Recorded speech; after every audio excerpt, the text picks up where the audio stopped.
Oh, I'm so frustrated.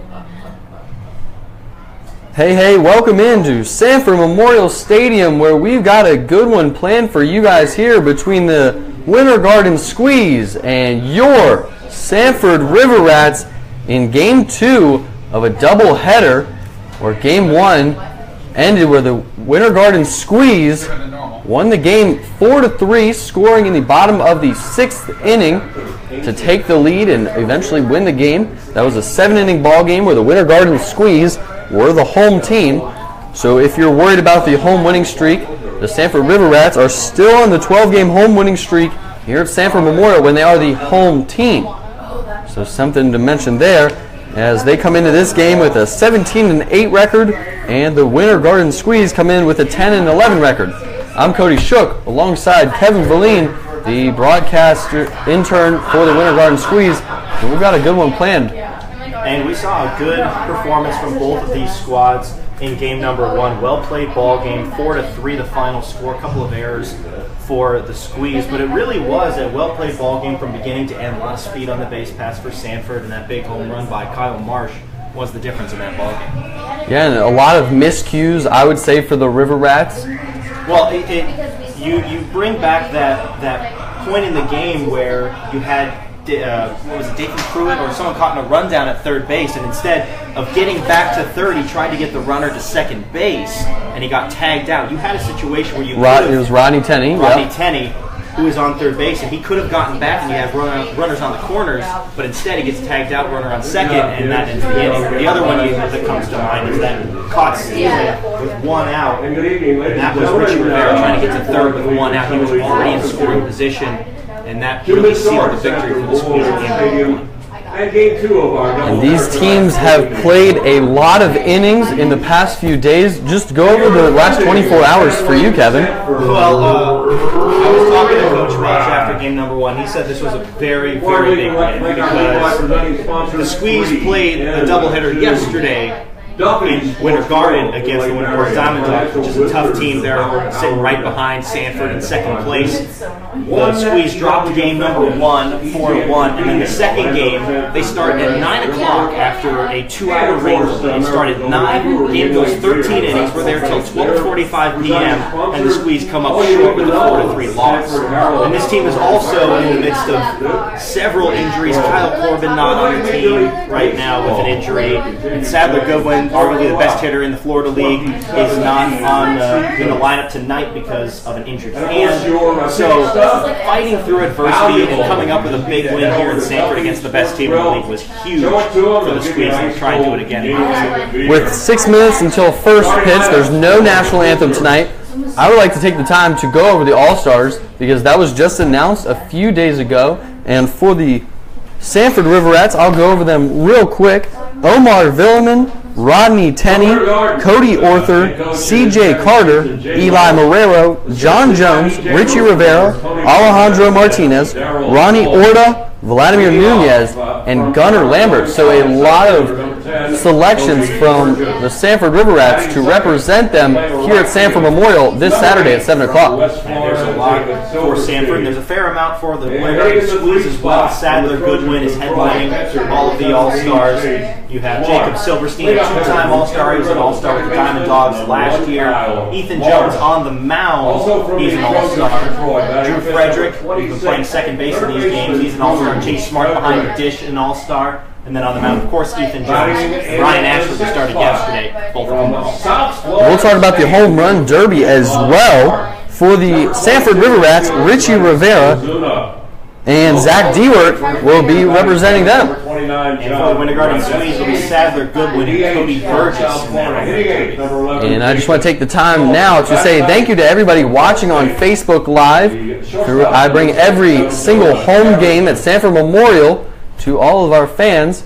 If you could please just share it so that your friends and family can watch along, as we've got a 9-inning ball game scheduled to start at 7 o'clock, just a few minutes away. The home plate umpires are standing in front of home plate waiting for both coaches, and we will take this time to go over the starting lineup for the Winter Garden Squeeze. Leading it off for the Squeeze, Cody Burgess playing center field. Jacob Silverstein in right field batting second. Chase Smart, the catcher, batting third. Kyle Marshall will be playing second base, batting fourth. Drew Frederick, third baseman, batting fifth. Drenis Ozuna, the left fielder, batting sixth. And John Radetsky, first baseman, batting seventh. Jake Sullivan, the catcher, he's actually DHing as Chase Smart, who's catcher. He'll be batting eighth to Sullivan. And Jonah Garrison rounds out the ninth, playing short. Pretty similar lineup for the Squeeze in game one. And with Ryan Evans on the mound, it should be a very good ball game for the Winter Garden Squeeze and the Sanford River Rats, as the lineups are being announced at this very moment. Martinez. From the Crusaders of North Greenville, playing right field, batting fifth, number 2, Jackson Muldowney. He is in the home run. And right now, we will announce the Sanford River Rats starting lineup. Batting first, Omar Villaman, playing second base. Batting second, playing third base, Dathan Pruitt. Batting third, the DH tonight, Parker Quinn. Batting fourth, playing first base, Alejandro Martinez. Batting fifth, playing right field, Jackson Muldowney. Batting sixth, playing left field, Zach Dewart. Batting seventh, behind the plate, Eli Marrero. Batting eighth, playing shortstop, Francis Villaman. And the number 9 batter, playing center field, Richie Rivera. And on the hill will be Colton Covey. 31. That would be a right-hander, Colton. On the mound for the Squeeze, number 13, Ryan Evans. Pitched the bottom half of this first. Colton Provey, undecided, doesn't know which school he will be attending. This is a very big game. The Sanford River Rats coming in 17-8, just dropped one here just a few minutes ago against the Winter Garden Squeeze. Luckily for Sanford, the team chasing them right behind them is the Winter Park Diamond Dogs. They lost 9-1 against the Leesburg Lightning, so no ground game by Winter Park. That is very good. And you just got to see Winter Park. I think I've only got to see them one time. How good are they? They are a power hitting team, top to bottom. We saw 3 home runs in the doubleheader, and the biggest thing with them, like with the Sanford River Rats lineup, where you're always worried about letting anybody on base for worrying about stolen base, you're always worried about anybody in that Diamond Dogs lineup that can jack one out. It's a scary lineup. And I guess that's why the River Rats have struggled with them to this point. And coming into this, the Sanford River Rats in first place in the Florida College Summer League with a 17-8 record. Winter Park 14-8, second place. Leesburg Lightning coming in third place, 12-11 record. Altamont Spring Scorpions in fourth place with a 12-13 record. The Winter Garden Squeeze 10-11, but you said they're trending upwards, even though there are a few injuries like Sadler Goodwin. And then in sixth place, the DeLand Suns 5-19 on the year. That's just, they're having a very tough season, and they're finding all sorts of ways to lose ball games. It's been a struggle for them. You look at those standings, it really is the top 2 in Sanford and Winter Park, and then that bunch up in the middle with Leesburg, Altamont, and Winter Garden, and then DeLand way at the bottom. So there's kind of little bunches throughout the 16 standings. We are just a few moments away from first pitch here. Colton Provey on the mound for the Sanford River Rats, wearing number 31 tonight. As he warms up, we saw a lot of great stuff in Game 1. The Winter Garden Squeeze won that one 4-3. A few base running miscues, and the Sanford River Rats unable to really string anything together other than getting hit by a pitch or walking. That's how they scored all their runs. They only had just 2 hits in 7 innings. Behind the plate, just those 2 hits. Base runners board all night. The Winter Garden Squeeze.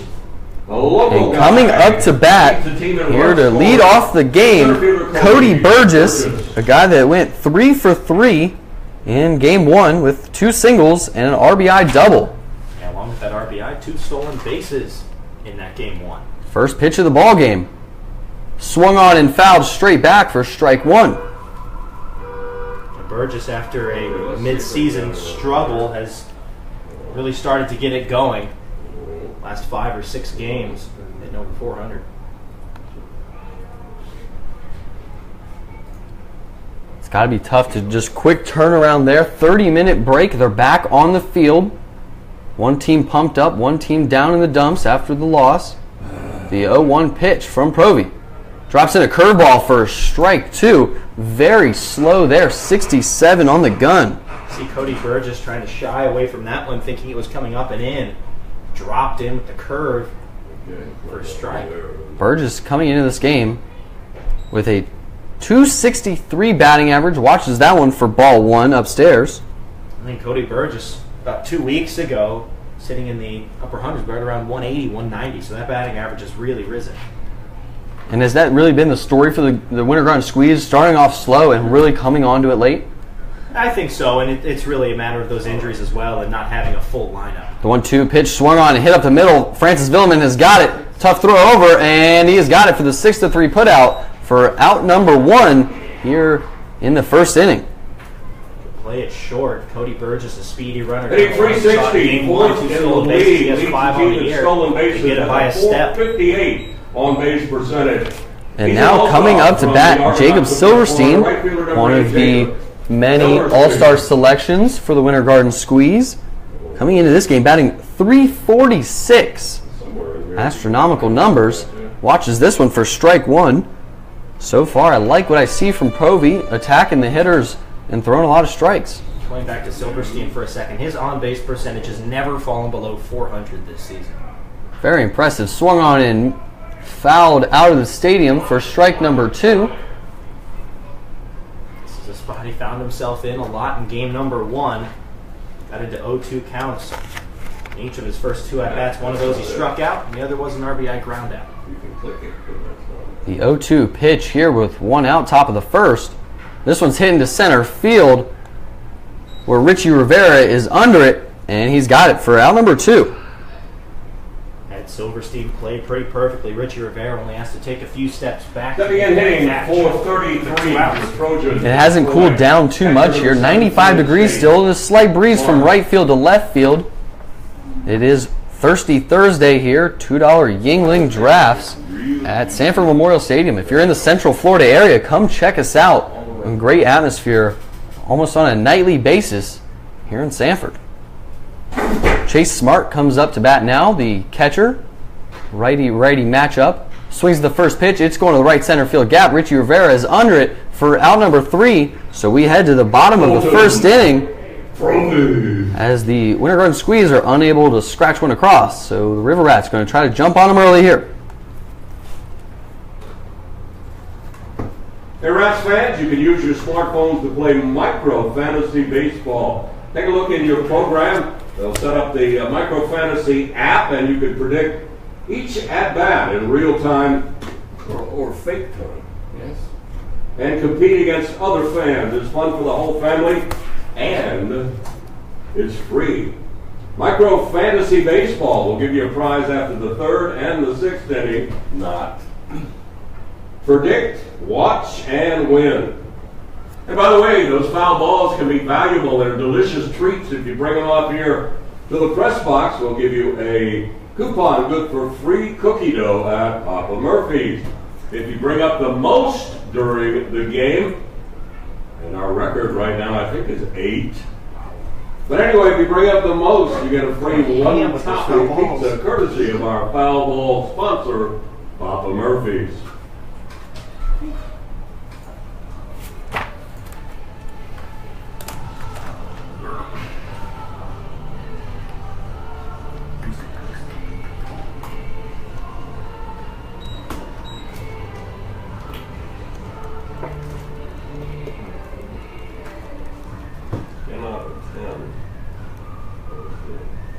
Did not RSVP for the All-Star game.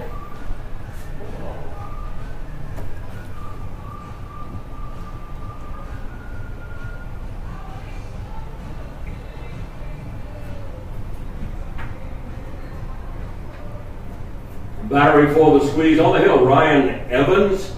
And behind the plate, All-Star Chase Smart.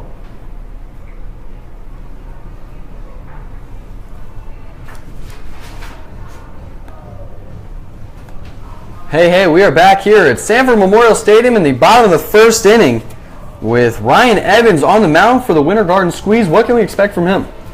Ryan Evans, fastball, mid to upper 80s, got a changeup and a curveball. On the lead off for the Rats on a league record last year, hitting 430 ERA last start. Let's get an all-star, second baseman from Florida Key Southern. for Ryan Evans, give the Squeeze at least about 5 innings. They've only got 4 guys in the bullpen, one of whom is a starter. So all hands on deck game 2. That's what happens when you play a doubleheader with an extra inning ball game in the mix. Coming up to bat first for the Sanford River Rats, Omar Villeman. Going to watch this one low and away for ball 1. Villeman comes into this game batting .279.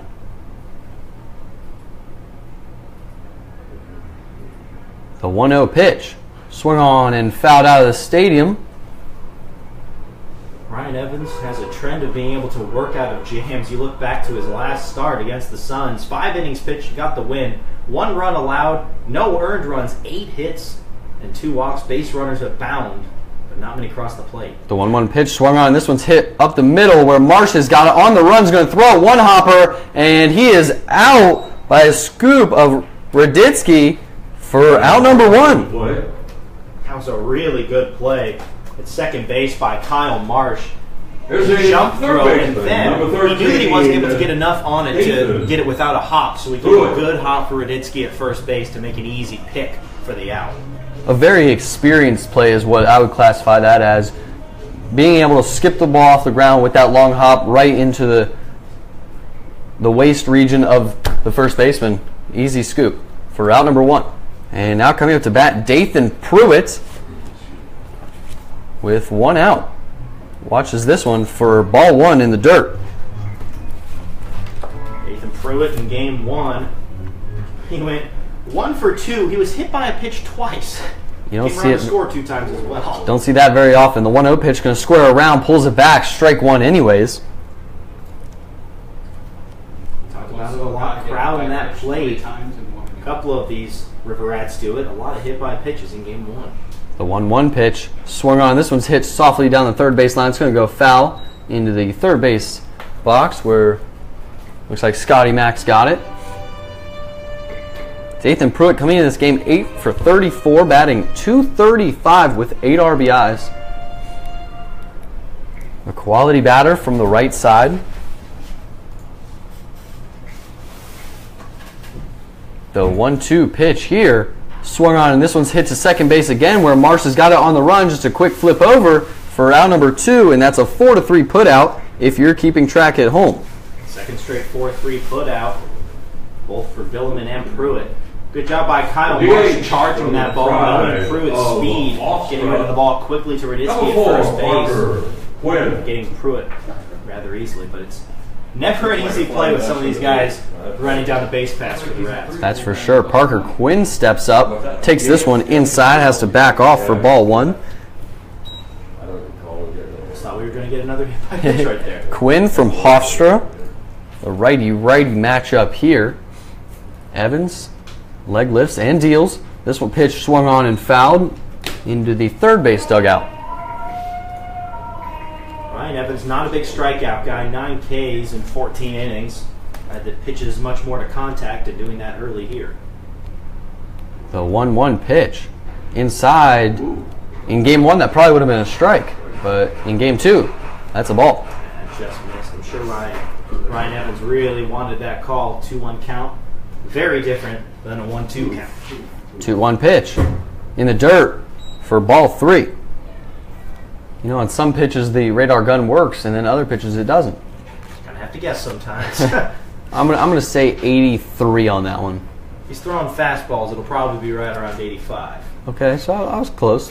The 3-1 pitch in the dirt inside for ball 4. So Parker Quinn will take the 390 jog down to first base with 2 outs, and that brings up Alejandro Martinez, the first baseman. Didn't play in game 1. He is an all-star selection for the River Rats. Here's all-star Alejandro Martinez. To try and limit those free passes. Had 4 walks and 4 hit by pitches in that first game, despite the fact that the Rats had just 3 hits. They were all over the base. Just 2 hits. They were all over the base paths. The 0-0 pitch. Inside corner, strike 1. And something we saw from the River Rats in game 1, they scored early in the first inning. And that's not like them because in their past games, they score 7th, 8th, and 9th inning, but they jumped on it early but didn't score the rest of the game. The 0-1 pitch. Swung on down, hit down the third base line, and he's going to be headed for extra bases as Quinn's round second, and he's headed to third. There's going to be a throw at third, and it is just off the bag, and he is unable to tag him, so he will be in there with a double. Single. Give some credit to Dathan Pruitt in left field. Good throw to Drew Frederick. Just brought him up a little bit up the line. Frederick had to turn his body around to try and make the tag and just missed. A good attempt, and that one was looking like 4 short extra bases easily. Yeah, and if the throw is maybe just 2 feet to the left towards third base, I think they had him. For sure. But nonetheless, Jackson Muldowney, the starting right fielder, comes up to bat with runners on second and third base here in the bottom of the first inning after the Alejandro Martinez single down the left field line. The 0-0 pitch outside for ball 1. Evans comes into this game with a 2-1 record, 9 strikeouts, 6 walks, and 18 hits given up in 14 innings pitched. So the whip just over 1. The 1-0 pitch. Swung on a hit to shortstop, and it's going to be in the hole. Tough throw. Muldowney running hard, and he's going to pick it for out number 3. A great play there. Good job by Jonah Garrison. Deep in the hole, fires a seed over to first base, and Muldowney and Raditsky at first base. Another great pick, and that's a big spot too. Runners at second. All right, time to see if one of our that would have been at least 1 run, and then it would have been first and third. So stick with us here as we head to the top of the second inning. Still tied, 0-0. Cody, waste region. You come up with that one flat. And in 2012, in a high school game, I saw a batter get hit 3 times in 1 inning. After that, we'll probably never see broken. Nick, we got to move a little quicker, Nick. Are they racing around the bases right now? They got started. These are the long here. The wet t-shirt got this is interminable. It never works. You mean frozen t-shirts? This is Frozen, I'm sorry. Yeah. It's different. Yeah. Different audience. What are you doing there? Was it a race around the bases? Can you do another second one?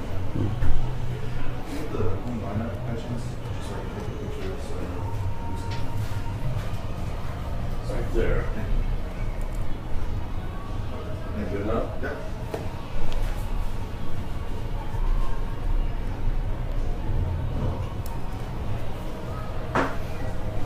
Ice cold Yingling, $2 all night long, 20 ounces. Got the lovely ladies from Duffy's Sports Grill under the Yingling umbrella down the third base line. Hope you will patronize. We got some great Cajun peanuts. Hey, we are back here at Sanford Memorial Stadium. I'm Cody Shook alongside Kevin Valine. And we are headed to the top of the second inning with Kyle Marsh, the second baseman, coming up to bat against Colton Provey that went 1-2-3 at the top of the first. Kyle Marsh hit that big home run, bottom of the 6th. That could be the difference in the 4-3 squeeze win in game number 1. That was his first hit of the season. Just his second game. Colton Provey on the mound, big right-handed pitcher, misses there for ball 1. Kyle Marsh was also on the mound in game number 1 through a scoreless inning. So the man can do it all. 1-0 pitch. Looked high and outside, but it is called strike number 1. Kyle Marsh hit .307 for UCF last season, second on the team, 6 homers, 52 RBIs. Transferring to Embry-Riddle this upcoming season. 1-1 pitch. Swung on and hit down the third base line. And I know the reason, but can you tell our listeners what is the reason why he's transferring? Well, UCF doesn't really want him pitching, so goes to Embry-Riddle so that he can swing the bat and also work off the mound. Understandable. While you're young, might as well play as much as you can wherever you can. He's down in the count here, 1-2 on Colton Provey, making his first start of the year. Started The 1-2 pitch. Drops in a curveball. This one's hit down the left field line. And Marsh is going to be headed for 2. And he will definitely have a stand-up double to lead off the top of the second inning. That was a beautiful piece of hitting by Kyle Marsh. Goes with the pitch. It was a curveball on the outside part of the plate. Takes it and pulls it down the left field line for a double. Last 2 plate appearances, a solo home run and RBI. That's in number 8 in the league, hitting .318. Marsh having a quality day here. And Drew Frederick, the third baseman, comes up to bat with a runner in scoring position and nobody out. First pitch here from Provy in the dirt for ball 1.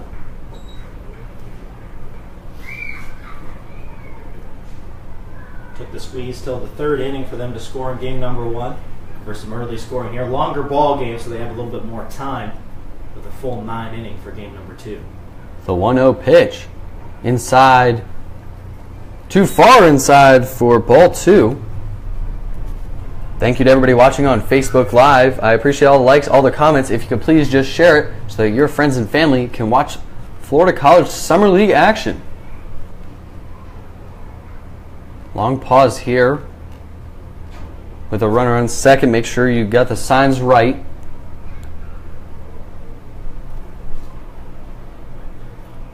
After a 1-2-3 first inning, having to work out of the stretch here with Kyle Marsh at second. Nobody out. The 2-0 pitch. Inside, looked like the same spot, but this one called a strike. Makes it a 2-1 count. That was the first hit of the ball game for the Winter Garden Squeeze. Good job by Provy on 2-0. Doesn't give in. He gives him a fastball. Goes with a breaking ball in the inner half and throws it for a strike.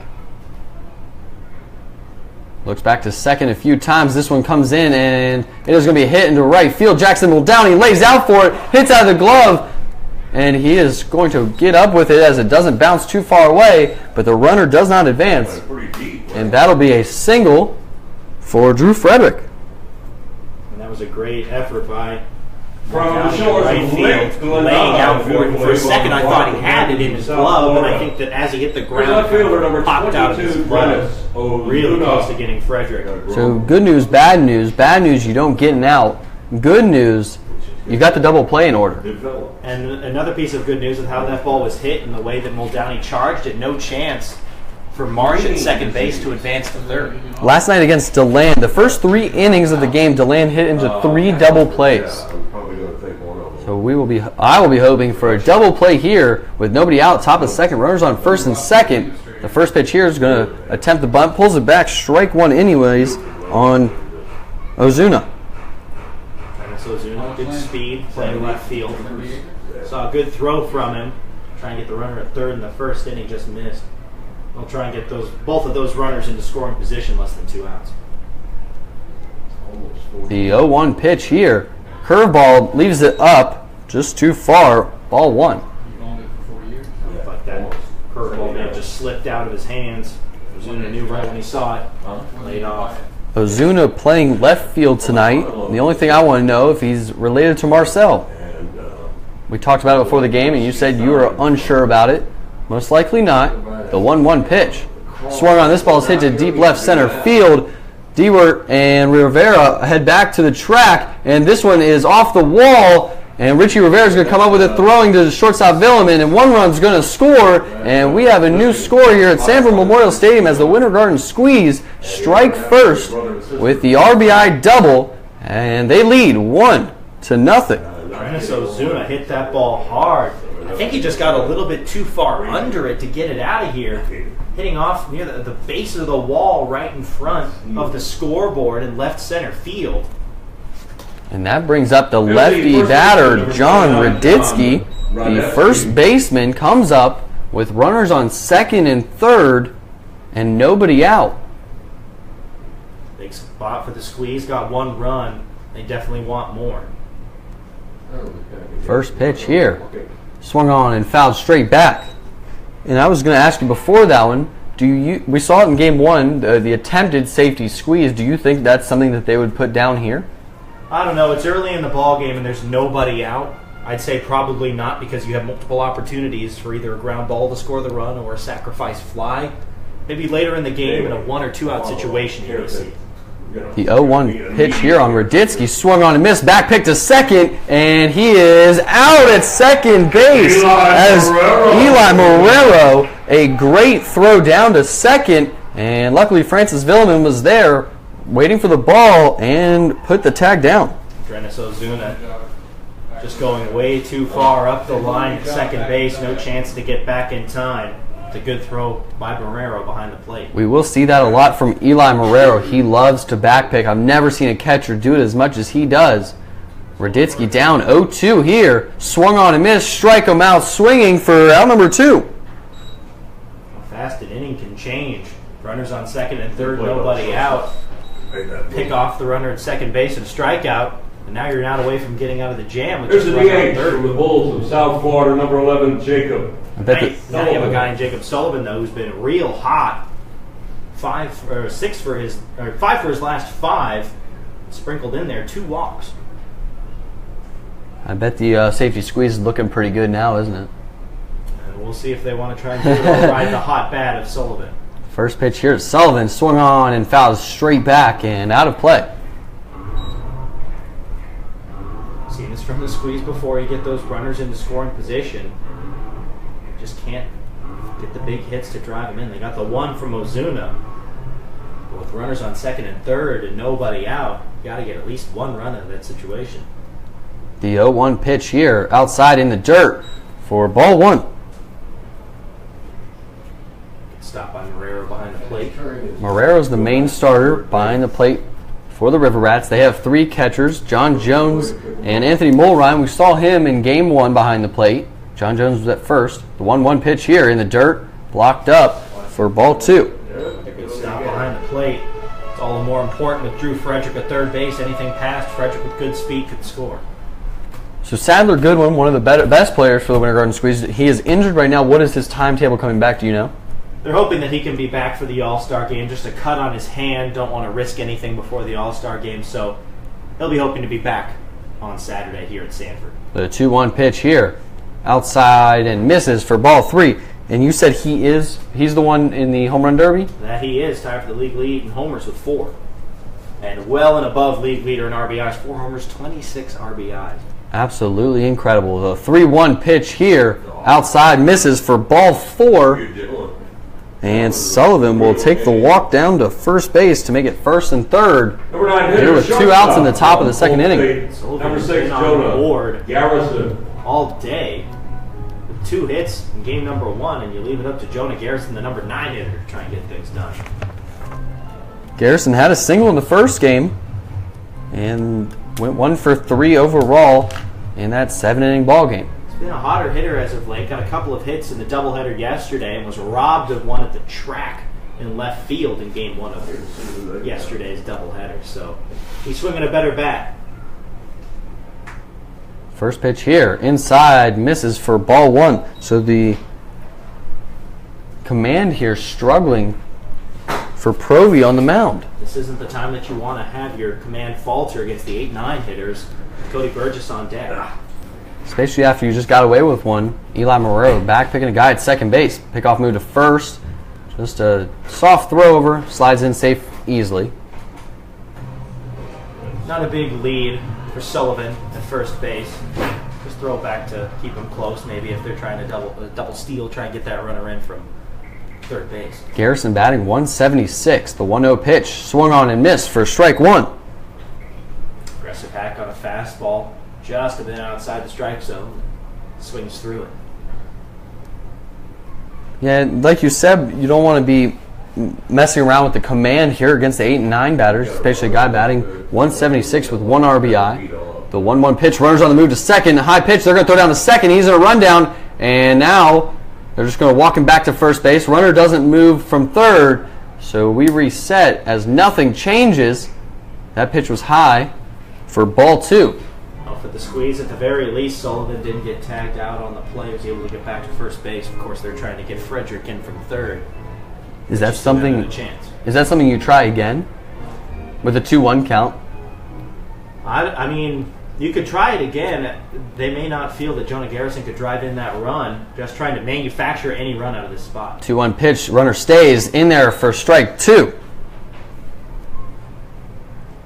Dropped off a curveball there. Good pitch on 2-1. And if he throws the ball here, the runner will be in motion.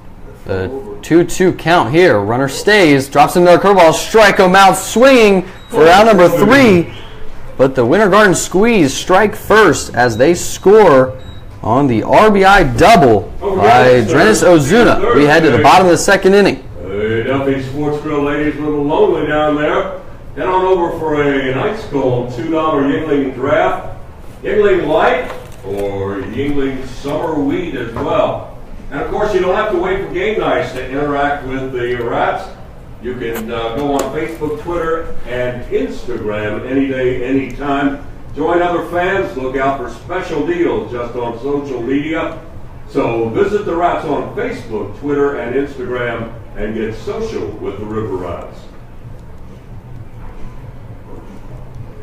Remind you once again, Saturday, always a big event, the All-Star Game right here. Home run contest at 6. Game starts at 7. You have a young boy or girl you'd like to have out on the field to shag for the home run contest, we can arrange that as well. So plan on being out here early and enjoy a Saturday night. Here is All-Star Saturday Night, 14th Annual.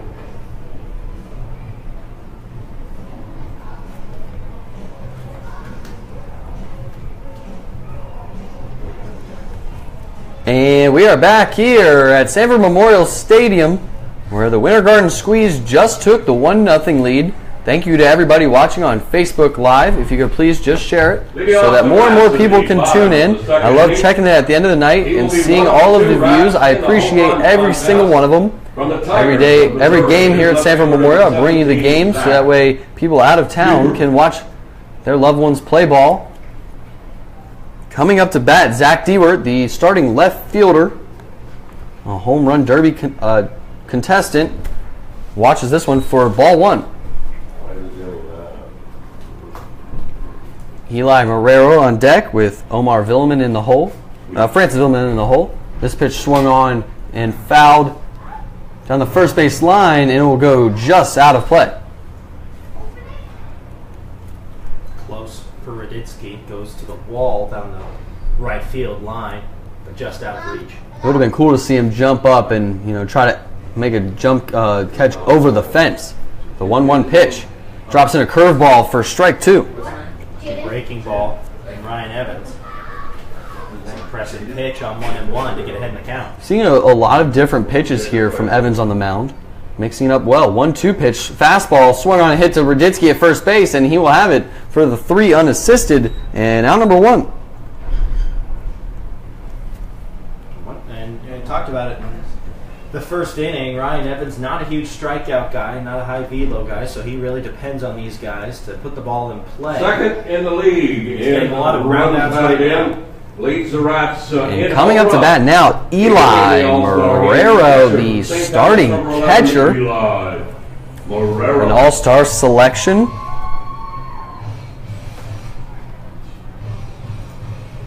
Comes up with 1 out in the bottom of the second inning, down by 1 run. Puts down the bunt, but it's going to foul straight back and out of play. Interesting idea, putting down a bunt with 1 out, nobody on, just trying to get on base. Pops that one well foul. Something the River Rats don't do well, bunting. The 0-1 pitch. Swung on and missed for strike 2. It's key for Ryan Evans to get ahead in these at-bats. And he can go to his good breaking stuff, good curveball and changeup. Definitely looks like he's got a good curveball this evening. Marrero batting .238 in a hole here. 0-2 drops in a curveball, but misses just low for ball 1. Saw it again right there. Once he gets ahead in that count, he can try and get him to chase it. Marrero able to lay off. The 1-2 pitch to Marrero, fastball upstairs, and he swings and it fouls straight back. Impressive that Marrero was able to catch up to the high fastball. Ryan Evans brought the pitch down with the curve, brings the eye level back up with the fastball. Marrero able to fight it off. Marrero entering the game with 3 home runs, leading the team, and 13 RBIs. The 1-2 pitch inside. The scoreboard said 88 miles per hour, And before the game, I was let know that the scoreboard is 4 miles per hour too slow, so that would be 92 miles per hour from Evans. I didn't think Ryan Evans had that kind of velocity. The 2-2 pitch swung on. This ball is hit to center field, where Cody Burgess is going to let Ozuna in left field take it right there in left center between them. Jonas Ozuna calling off Cody Burgess to make the catch. The communication in left field. And now stepping up to bat, Francis Villeman, brother of Omar Villeman. Francis, if he would have played every single game, then he probably would have been an all-star, but he took about a week and a half off. Shortstop, number 1, Francis. As head coach Kevin Davidson wanted him to rest his body. And it's a long season. First pitch here swung on and fouled down the first base line and out of the stadium for strike 1. Francis Villeman hitting .243 on the season, home run, 7 RBIs. 6 stolen bases as well. Another guy with plus speed. A very sure-handed shortstop as well. The 0-1 pitch swung on. This ball's hitting to center field. Line drive where Cody Burgess just puts up his glove and watches the ball enter for out number 3. So we head to the top of the 3rd inning with the Winter Garden Squeeze leading 1-0. Okay, we've got some racers down on the field. Here's Nick. Move, Nick. Come on. The Sanford Kennel Club Greyhound race. We have 3 races across the ballpark. We race around bases, 2 home plate. Number 1 in the red represents the first base side. 2 in the blue represents the line. 3 in the white represents the third base side. If you're a Greyhound wins, with a coupon for $3,000 and soft drink from the Kennel Club. ETA, you know, school, you wouldn't know yet. Oh, number 1's off to a hot start with Yeah, but that was ETA. choose the middle of the space. And around third base, number 1 to the lead, number 2. What was the first kid's name? Oh, Jason. Okay. Races around the bases doing that. A new pitcher.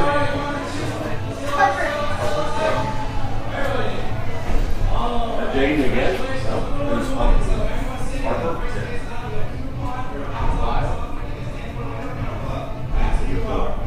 Oh, there's Harper. Harper, thank you. Good job bringing us that foul ball. And Jaden a little bit earlier. Thank you, guys. Enjoy your free cookie dough at Papa Murphy's. If you bring the most up, you're going to get a free 1-topping pizza as well. This is Logan Lyle, I'm guessing, wearing Ronnie Order's number. Is that Logan Love? For sure.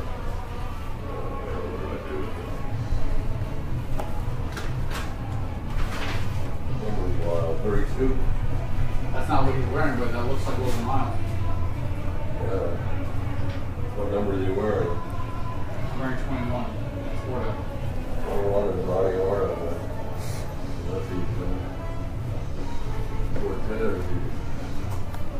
Hey, we are back here at Sanford Memorial Stadium, headed to the top of the 3rd inning, and we have a new pitcher on the mound for the Sanford River Rats. So Colton Provy's day is done after 2 innings, and it looks like Logan Lyle is on the mound. The new pitcher is Logan Lyle. Is wearing 21. Wearing number 21, which is Ronnie Orta's number.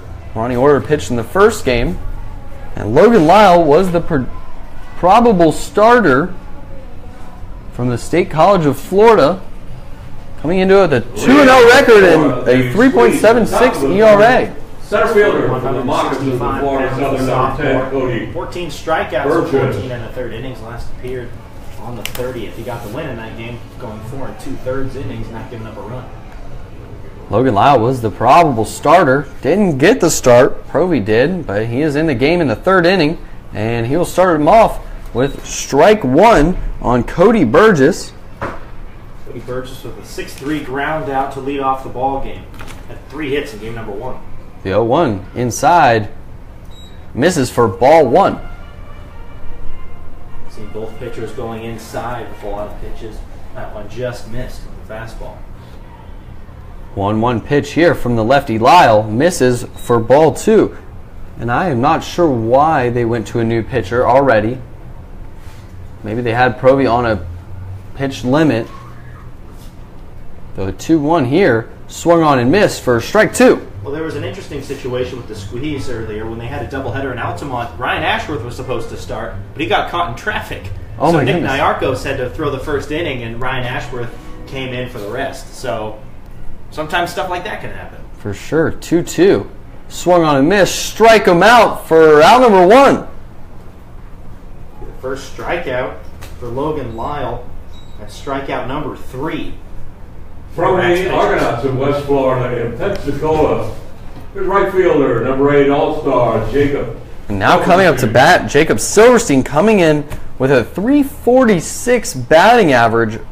Very good from the left side. And he will face the lefty Lyle here. First pitch drops in the curveball, but misses for ball 1. That's a pretty looking pitch. Just missing the inside corner. Silverstein turned away from it, thinking it'd be farther inside. The 1-0 pitch. Same pitch, same place, different result. Strike 1. Drops in that curveball, starts it at his body the whole way, and then drops in last second for strike 1. The 1-1 here. Fastball hit down the first base line, and a wicked hop over Martinez at first, and it will be into right field for the single. And there's nothing that you can do as a first baseman there. You have it played well. You're right in front of the ball. Takes a nasty hop off that dirt and goes up above his shoulder and into right field. You can't do anything. Yeah, there's really nothing, 17, and that's why it's not an error. It just play the field how it lies. Hot shot ball by Jacob Silverstein, but man, those are incredibly tough hops. You can't expect something like that. And now batting, Chase Smart watches this one for ball 1. And you know, sometimes it's better to be lucky than good. And right now, Silverstein is lucky and he's good.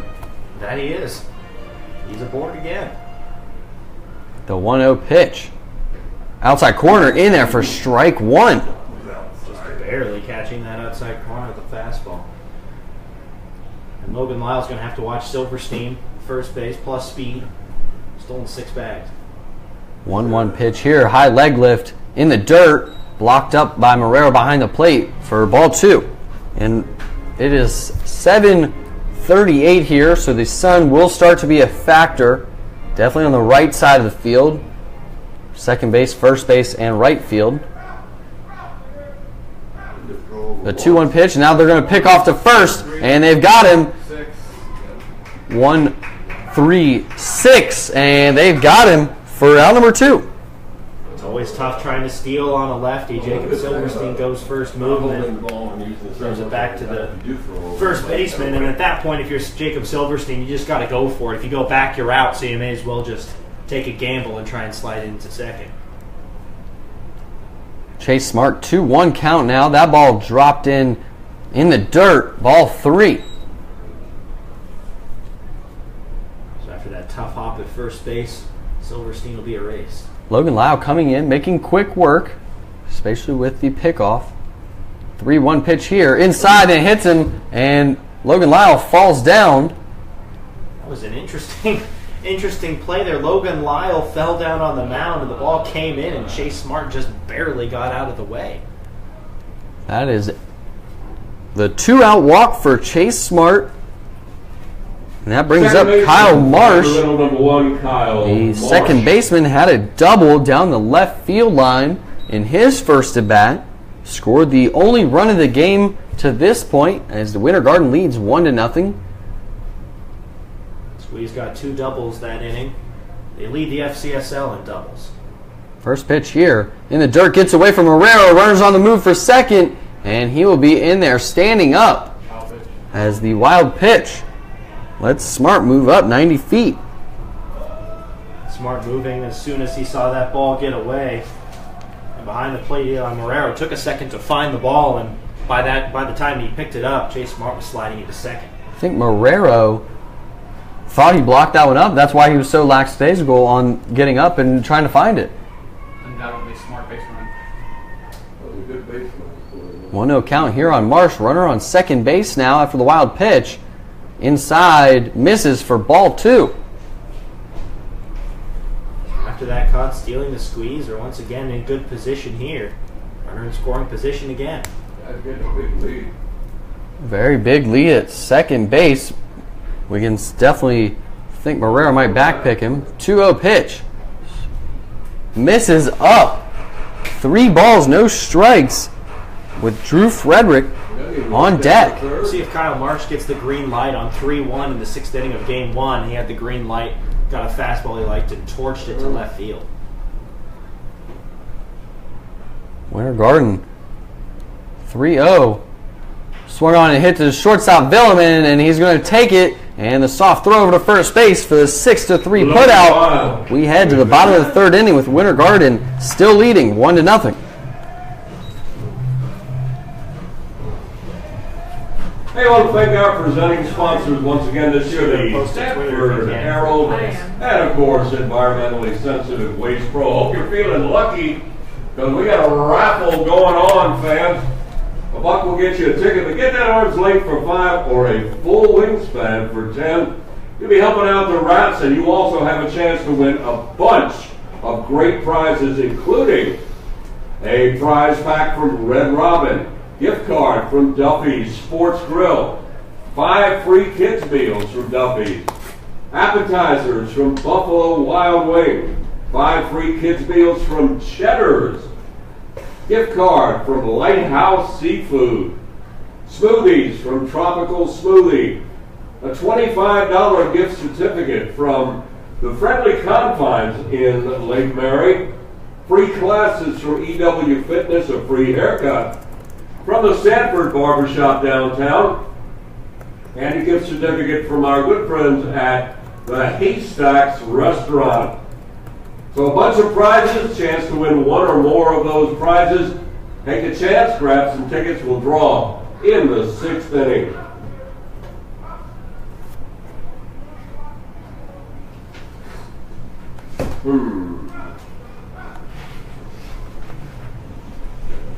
By the way, fans. Hey, we are back here at Sanford Memorial Stadium. I'm Cody Shook alongside Kevin Valine, the broadcast intern for the very Winter Garden Squeeze that are leading this ball game 1-0 with Richie Rivera coming up to bat here in the bottom of the 3rd inning.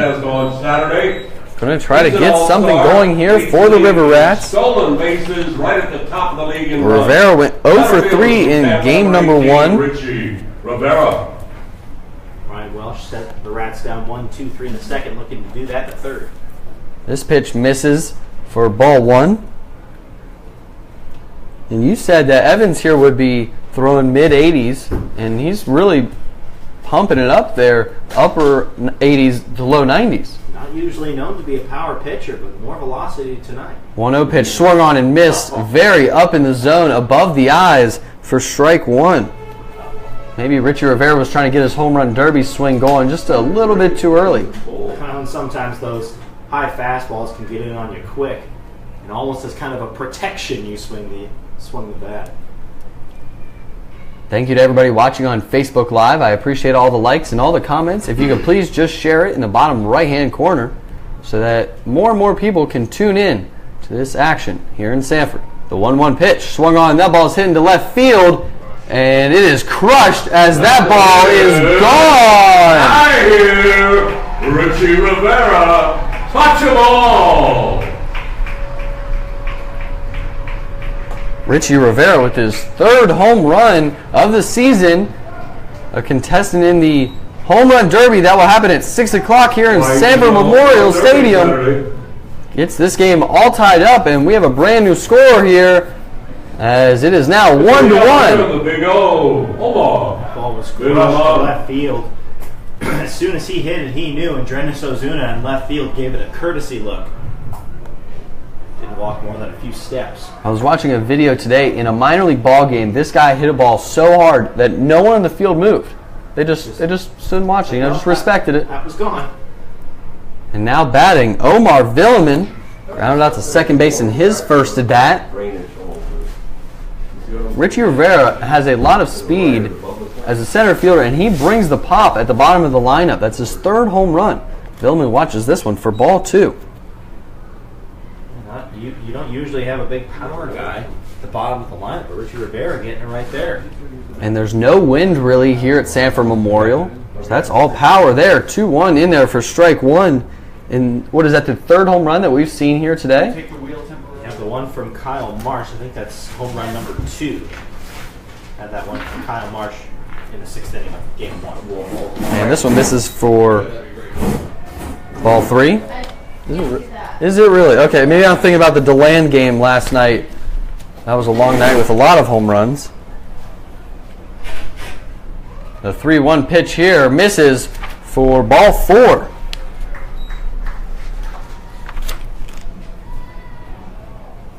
Third baseman, number 13. For Ryan Evans, giving up 2 walks, 2 hits, and a run. And now coming up to bat, Dathan Pruitt, 0 for 1 in this game.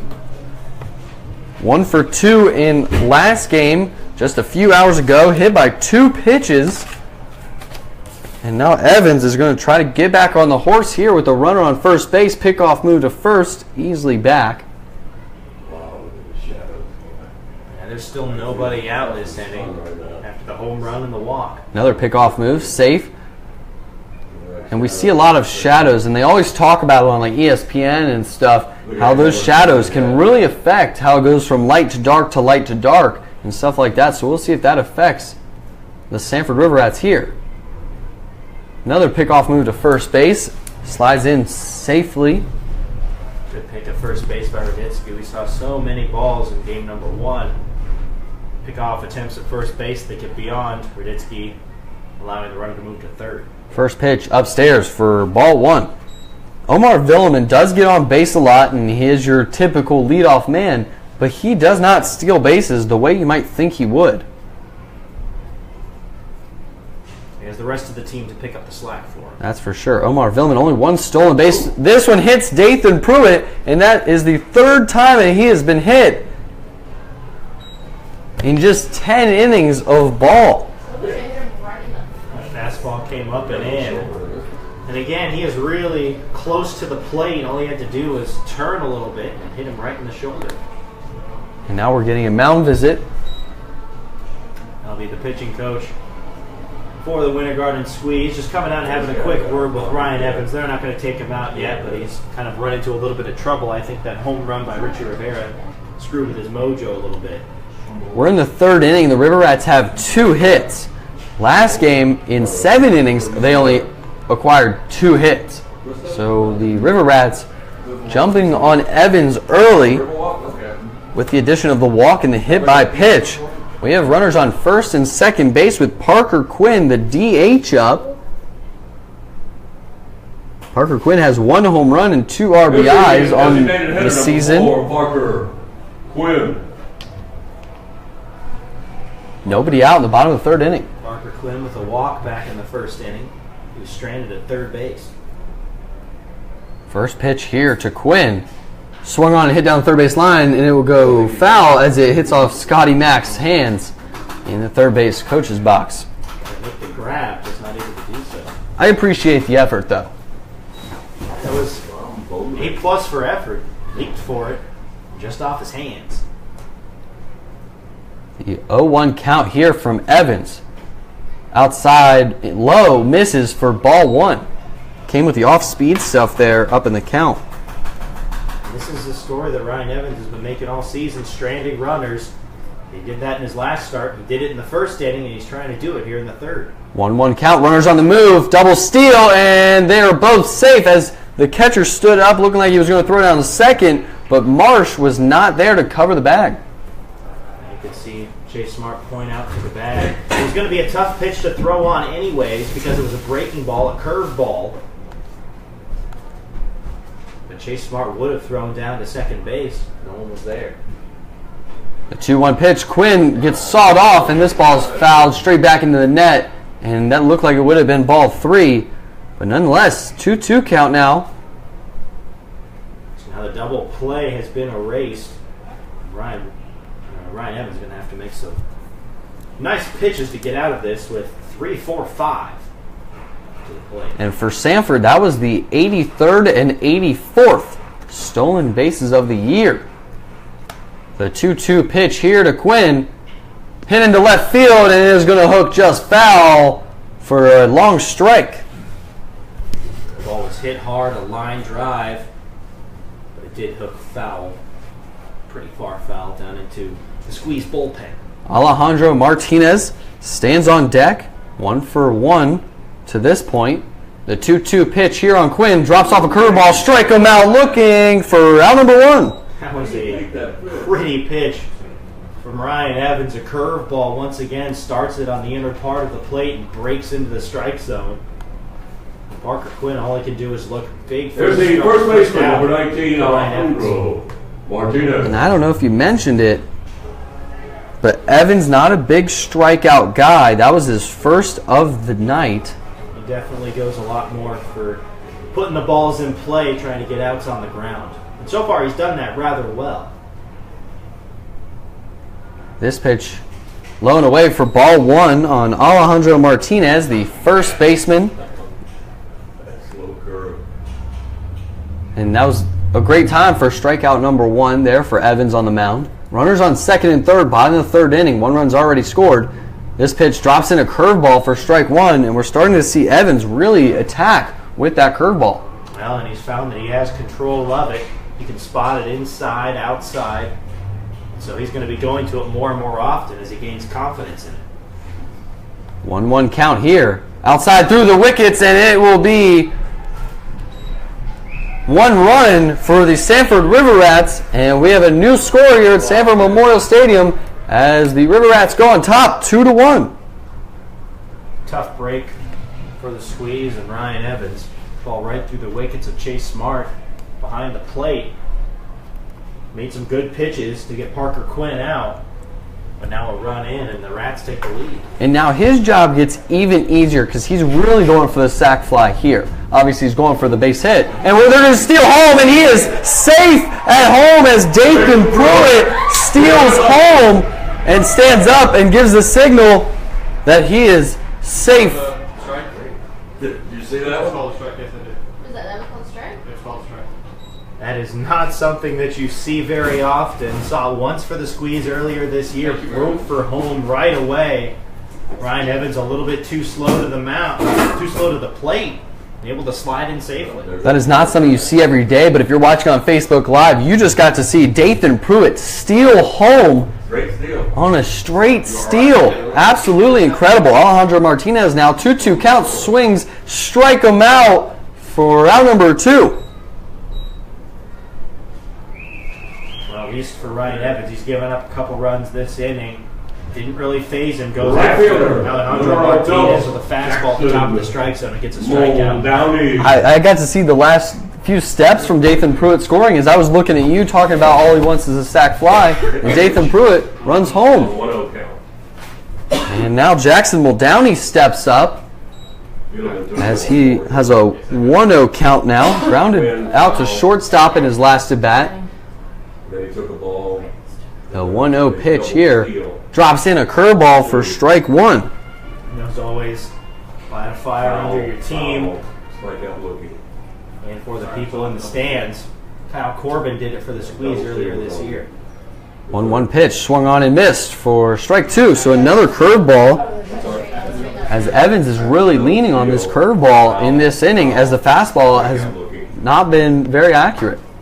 And he's got good velocity on the fastball, but you're right, he can't seem to spot it very well. So he's been going to curveballs to get those strike calls. 1-2, swung on and missed, strike him out swinging for out number 3. He gives up 3 runs in this inning, but he strikes out the final 3 batters. But we have a new score here at Sanford Memorial Stadium as the River Rats now lead 3-1. We head to the top of the 4th inning. All right, time to dance for your dinner. We got some fans down there. Let's send it down to Nick. All right, I'm Sanford, Noemi, and Matthew about School Simple. We start And then on strike 2, Pruitt's still home. Yeah, I got the strikeout. What's I got? I got the seal of home.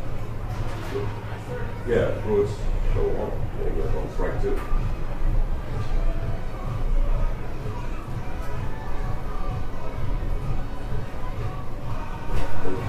Previous pitch was a wild pitch. Martinez struck out 2 Yeah, he struck out 1 and 2. 2 and 2. Started off 1-0. Then 1-1. Took 2 pitches. Then a wild pitch made it 2-1. 1 scored. Then on the 4th pitch of the at-bat, threw it still home. It was 2-2, right through it. And then he stuck out swinging on the 5th pitch. Struck out 1 and 2. That play, the fact that he's so cold. Great job, kids. Thank you, Ralphie. Thank you, Nick. Grab those raffle tickets. Hey, we are back here at Sanford Memorial Stadium. I'm Cody Shook alongside Kevin Valine. Thank you to everybody watching on Facebook Live. You're watching a great one as we head to the top of the 4th inning. The River Rats lead 3-1 on, again, 2 hits. They had the home run in that inning as well as a steal of home, a straight steal from Tathan Pruitt. A very action-packed inning. Drew Frederick stands in the box first for the Winter Garden Squeeze. Watches this one for ball 1, bounce away. Here in the top of the 4th inning, Logan Lyle on the mound for the River Rats. A 1-0 pitch here. Just a bit outside for ball 2. Sanford comes into this game with a team batting average of .242, which lands them in the number 3 spot. 2-0 pitch in there for strike 1 called, and Winter Garden comes into it with a .231 batting average, just about 10 points underneath them in 5th place. 2-1 pitch outside corner, same spot, called strike 2. That .231 batting average as well, up from about the .207 that they were hitting as a team week and a half, 2 weeks ago. 2-2. Swung on, this one's hitting to center field where Richie Rivera is going to camp under it for round number 1. Drew Frederick hit that ball on the line, but Richie Rivera only had to come in a few steps to make the catch for out number 1. And we talk about the struggles of Winter Garden. I just talked to Luke last night about DeLand. Both teams struggled coming out of the gates, and now both are on the rise for sure. First pitch here to Ozuna, in there for strike 1. Jonas Ozuna, one of those guys, a very recent addition to the squeeze, and already helping out this offense, had a double in the 2nd inning. Outside, misses for ball 1.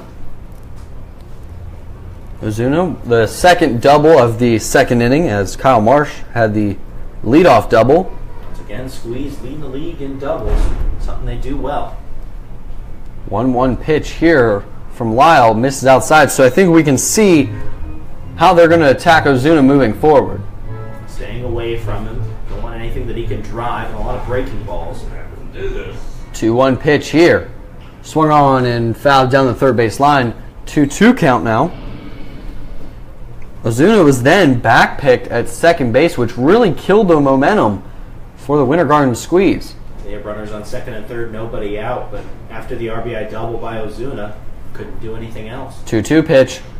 This ball's hitting to right center field. Jackson Muldowney is under it in right field as he has got it for round number 2. A couple of quick outs, a couple of fly outs from Frederick and Ozuna. Winter Garden is actually in 2nd place for slugging percentage. So like you said, big doubles team, not a very big home run team. We saw one in game 1. But they are really starting to get their stuff together, especially with Sadler Goodwin. Definitely the MVP so far for the whole league. You're hoping that Sadler Goodwin will be slotted into the lineup for the All-Star game and right back at it. Come out of the break. John Raditsky is now at the plate, watches this one for ball 1. 1-1 count here with 2 outs, top of the 4th inning. The sun is completely gone here at Sanford Memorial Stadium. It is 93 degrees with the wind picking back up towards left field. 1-1 count. Swung on and fouled straight back and out of play for strike 2. Beautiful night at Sanford Memorial. Not cloudy in the sky, blue skies for game 2. Not something we see often here or in Florida for that matter. Clear skies. Beautiful day for both games. 1-2. Strike him out looking for round number 3. We head to the bottom of the 4th inning with the River Rats leading 3-1. He's wearing horses now? Yeah, it's already been, but you're good. Hey fans, if you own a gold Toyota Camry, Florida license Y85 PTA, we need you to come to the press box immediately because your Toyota Camry is the dirtiest car in the parking lot. And we're going to get that Camry sparkling clean courtesy of Mr. Car Wash. Mr. Car Wash, 2 locations here in Sanford. Great people. They have an unlimited wash club that's outstanding. When you go in, be sure and check that out. So if that's your Toyota Camry, come on up to the press box. Mr. Car Wash is going to get it clean. We have any micro fantasy baseball people? I think yeah, there's that thing right there. I only do macro.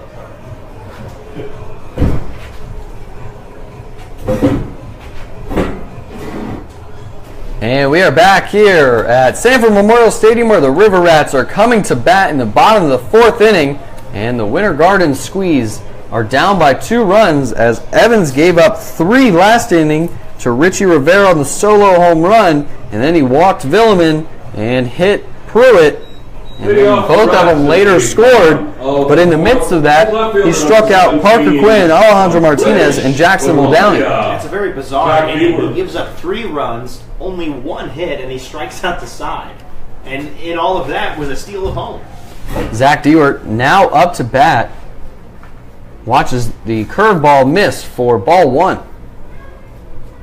Dewart, in his first appearance in the 2nd inning, grounded out 4-3. 1-0 pitch swung on. This ball's hit to third base. On the big hop, he's got it, and he's going to make the 5-3 put out.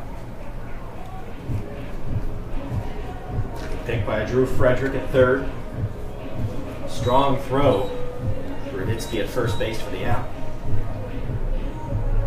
Eli Marrero coming up to bat now. There's a catcher. Batting 16 for 68.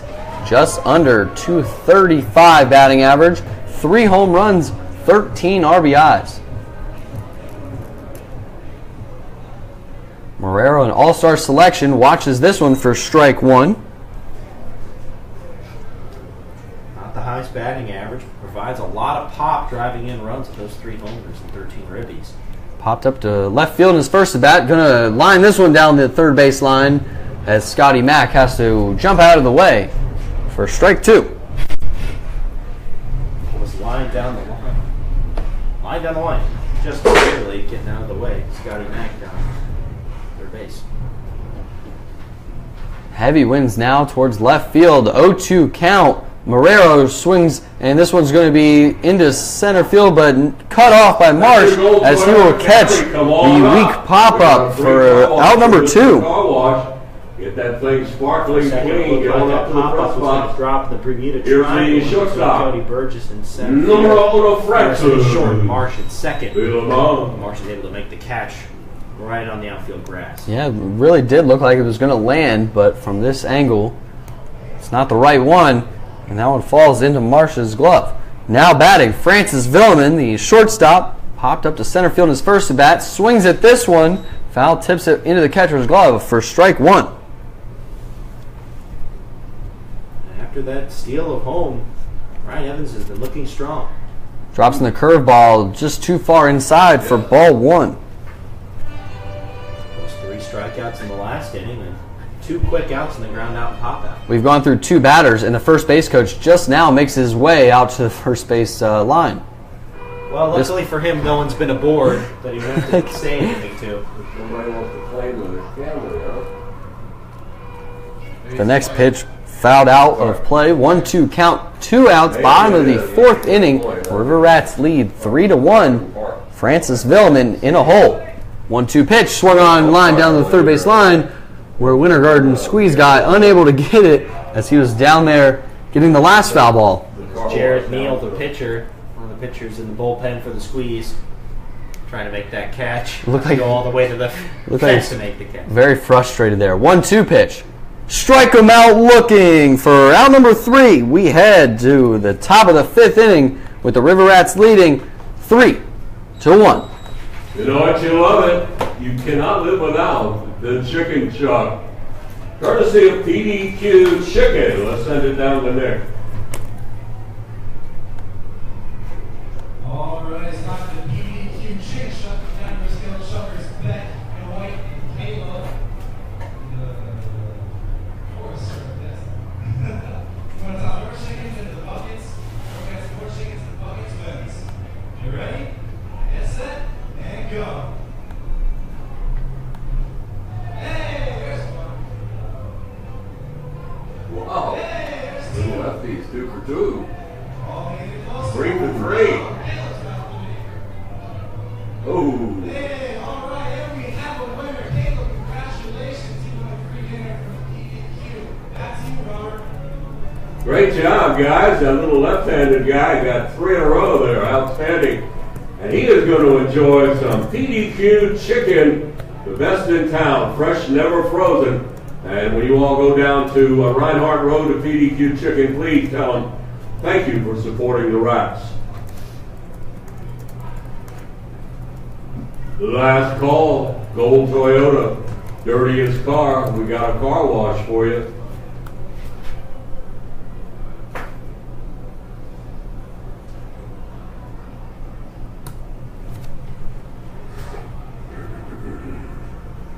Straight steel bone. Gotta love it.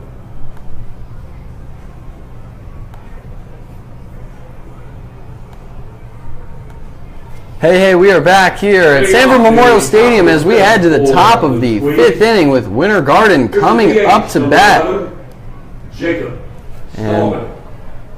Jacob Sullivan, the DH, comes up against Logan Lyle. Sullivan walked in his first at bat. Going to try to get something going here in the top of the 5th, down by 2 runs. First pitch swung on, and it's going to be lined into left center field for a leadoff single. And Sullivan is on fire right now. 3 hits in game number 1. He's got 1 here, and he's also got 2 walks. On base percentage, 6 times in 7 bounces. very good. And now coming up to bat, Jonah Garrison, the shortstop, struck out swinging in his first at bat. Around the league, the Altamont Springs Scorpions lead 2-0 on the DeLand Suns. Winter Park leads the Lightning 2-0 in the bottom of the 4th inning. The Lightning beat the Dogs in Game 1 9-0. First pitch to Garrison, swung on, and this ball is fouled hard down the third base line and out of play. Aggressive hack, first pitch fastball to Jonah Garrison. Just got a little too far under it. Garrison coming in the game batting 176 with 1 RBI. The 0-1 pitch, he's going to pick off to first base just to keep him close there as he was just about a foot off the bag. Not a big lead at first base. Sullivan, not much speed on the base paths. The 0-1 pitch in the dirt for ball 1.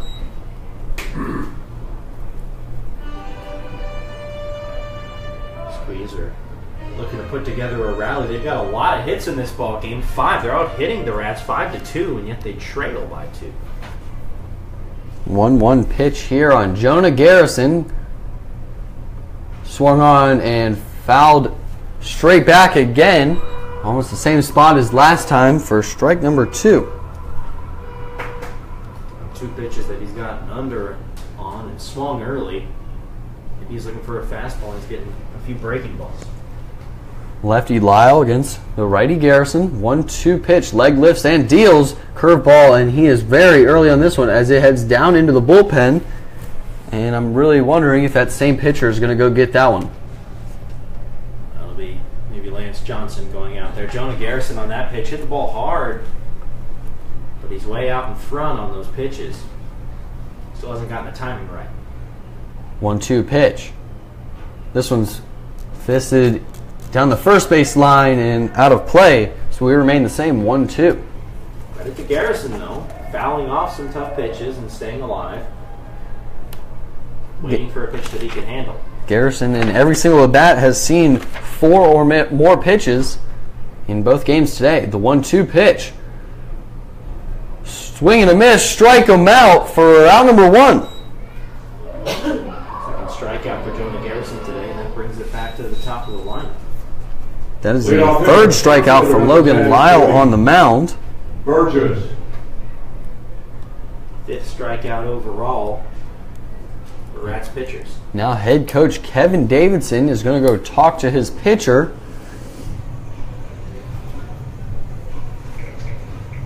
Not totally sure why.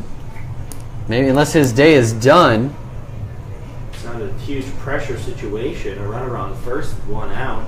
But we've seen this before with the River Rats. They like to go out there and have a word with the entire infield of what they want to do when the top of the squeeze line Don't forget Thursday for a couple more innings. Needs to be on the Lovely same ladies page with from the Duffy's under the knows what's happening because umbrella it's the dangerous part of the down game. the third Every base time I line. talk to head coach Kevin Davidson about what he says when he goes into conferences, meetings, huddles, and he just says nothing. These guys, I let them do what they need to do, and they're all ball players. They know what they're doing out there. I'm just out there.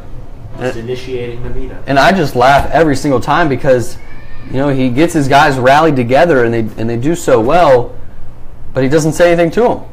So now coming up to bat, Cody Burgess, 0 for 2 in this game, 3 for 3 in the first game. Watches this one for ball 1. He's got a ground out and a strikeout on the ledger today. Looking for first hit of this game. Of course, 3 for 3, game 1. Ooh, he's got an extra half step there. The 1-0 pitch here to Burgess. Same spot, but different result. Strike 1 called on the inside part of the plate. Breaking ball, just able to catch the inside corner. Yeah. Here in the top of the 5th inning. 1-1 count, 1 out, runner on first base. Cody Burgess at the plate. Leg lifts and deals. This pitch swung on and fouled straight back up against the net for strike number 2. Cody Burgess raising that batting average all the way up to 263 now. Definitely an all-star caliber player. Had a bit of a slump midway through June, but he's worked his way out of it. 1-2 count now on Burgess, the starting center fielder. Leg lifts and deals, runners on the move, high pitch and throw down, and he will be safe at second base. It was a good jump by Sullivan at first base. Not necessarily known for his speed, primarily designated hitter and catcher, but a good jump on the lefty Lyle, able to slide in well in front of the tag.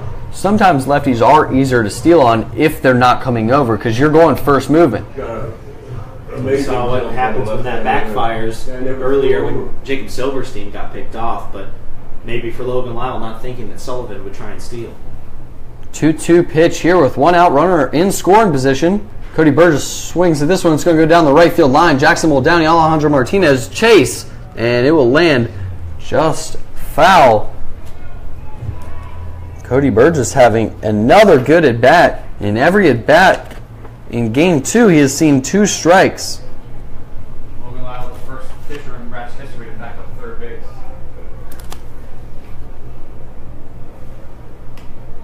Both Burgess, Garrison fouling off a lot of pitches, making Logan Lyle work, trying to get into that bullpen. Jacob Silverstein on deck. So the last thing you want to do is have Cody Burgess walk or get on base with a runner on in scoring position. 2-2 pitch here from Lyle. Swung on, and this ball is going into left center field. Richie Rivera, and Richie Rivera will track it down for out number 2. I thought Dewart from left field was going to head over and get it. And looked like good speed there. Richie Rivera, though, flying all the way over from center field. Drop Right fielder, number 8, Jacob. Good speed in the outfield for the River Rats. And now coming up to bat, the lefty Jacob Silverstein gonna face the lefty Logan Lyle. With 2 outs, runner at second base. This pitch in there for strike 1.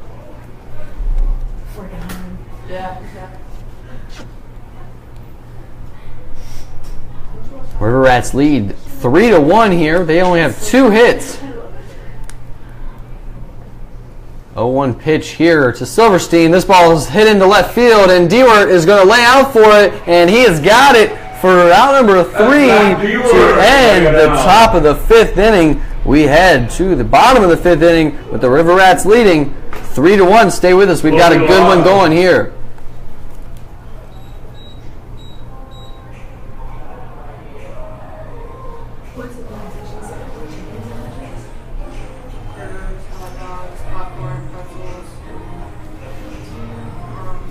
I know we got the fastest fans in the league, and we're going to find out after this half inning.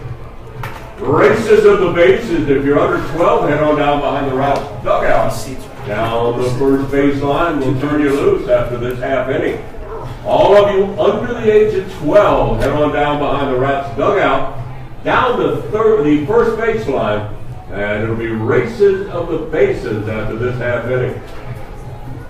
3/4 of the world is covered by water. The rest is covered by Richie Rivera. By the way, everybody that runs will get a free kids meal coupon courtesy of Duffy's Sports Grill. And the Duffy's ladies down there, for a couple of more innings, they'll give you some ice cold Yingling for just $2 here on Thirsty Thursday. Races of the bases. If you're under 12, head on down to the first baseline. I want to thank Buffalo Wild Wings tonight for providing tonight's team meal. Hey, we are back here at Sanford Memorial Stadium as we head to the bottom of the 5th inning with the River Rats leading 3-1, and Richie Rivera comes up to bat. Tell them thanks for supporting with the River Rats. Leading off the bottom of the 5th. Home run led There's off. All-Star center fielder. Third, that was the first run of the ball game Rivera. for the Rats that inning. They scored 3 runs, all 3 runs. First pitch here is going to drop down a drag bunt, and he misses for strike 1. And you know, it's funny because right before he hit the home run, he swung at a high pitch that was up in the zone, and I was like, maybe he's getting ready for the home run derby early. Next pitch, home run over the left field line. It's got good power. A 1 pitch in the dirt. Comes with a curveball there. Misses, ball 1. So hope to see some more of that in the home run derby on Saturday with Richie Rivera. Also see Sadler Goodwin and Cody Burgess from the Squeeze. The 1-1 pitch here, swung on and missed for strike 2. Took something off that changeup. Looked like Richie Rivera was expecting a 1-1 fastball and swings early. Yeah, I think he can expect a healthy dose of the off-speed stuff moving forward. That's what most pitchers do after they give up a home run to a guy. 1-2 pitch in the dirt. Oh, excuse me. Outside corner, strike him out looking. My eyes deceived me there. Extreme fashion. Good looking fastball from Ryan Evans, catches the outside corner. All-Star again. For Second Evans, that's his 5th strikeout. Yeah, not. Came into the game with 9 strikeouts in 14 innings pitched. He's pitched 4 1/3, and he's got 5. Some credit to that good breaking stuff, good curveball. Omar Villeman steps up now, swings at the first pitch for strike 1. Races of the Control, he bases. has the breaking ball that makes his Down behind the Rats fastball dugout. even better. And it looks like he's now starting to get more pinpoint control on it. 0-1 pitch here from Evans, misses high and away for ball 1. I think I need to get my eyes checked. I thought that strikeout was in the dirt, and there it was. Perfect pitch on the outside corner. 1-1 count here with 1 out, bottom of the 5th inning. Omar Villeman swings at this one. It's going to head into left center field, and Villeman's going to head for second base as a hard turn, and he will be sliding into second, and he is safe at second base as Marsh drops the... Okay, he's out at second base. It was interesting because the first motion the umpire made was that he was out, and then made sort of a motion like he was changing the call to safe. It was a great slide by Villeman. It was a swipe tag at second base by Marsh. Third baseman. And Villeman was able to kind of stop and then Yeah. try and squirt around the tag. But I guess just got tagged. Close play. 7-6-4 on the putout. 7-6-4 put out if you're keeping track at home, which I know you all are. Dathan Pruitt comes up to bat now with 2 outs, bottom of the 5th inning. Watches this one for strike 1. Dathan Pruitt stole home for the third run of the game for the Rats back in the 3rd inning. The 0-1 pitch here, swung on and missed for strike 2. Great name for a weapon the other day. That fastball working really well for Ryan Evans. Upper 80s, touching 90 miles an hour. A little bit more giddy up on it. The 0-2 pitch here, fouled back and it hit the catcher, and immediately the umpire calls for medical attention as it probably goes off of the arm. That's really tough for Chase Smart. You get in a position to make the catch, and Dathan Pruitt just barely nicks the ball. Leesburg And it goes right off of Chase Smart. And you hate to see that just a couple of days before the All-Star game, but he's participating and hopefully he's okay. Who is your backup catcher? I don't. I'm assuming they'll have to make some shifts around because Jacob Sullivan is the designated hitter. He's a catcher, so if Chase Smart isn't able to go, looks like it may be all right. But if they have to take him out, they're going to have to shift around. Sullivan would be behind the plate. Last game, now that we're talking about people getting hit by pitches, balls, stuff like that, Cody Arthur in the last game was hit by a pitch in the leg, and I was in the locker room in between games, and he has a knot on his leg, and he could not walk. So Cody Arthur probably going to be on the DL for a few days for sure. He is an all-star selection, well-deserved, batting right around 300. Not in this game, as he was hit by a pitch in game 1 right in the leg, and it was swollen, to say the least. Dathan Pruitt here, 0-2 pitch. And this was a chopper to shortstop. Garrison going to get it on the big hop, throws it, and he is out at first base on the 6-3 putout. So we head to the 6th inning, where the River Rats still lead 3-1. And they're off. It's races of the bases. Touch them all, kids. Fastest fans in the league. Look at this guy go. Gotta touch those bases. Don't cut the base. Down the stretch they come. And the young man hangs on. We do have the fastest fans in the league.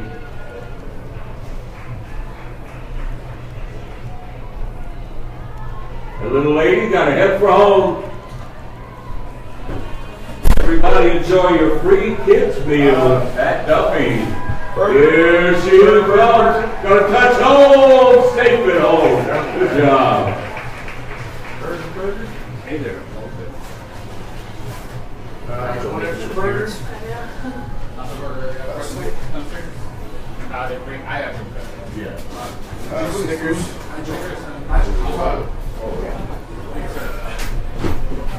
Burger? No, I got a hot dog and churro with water. They had a churros.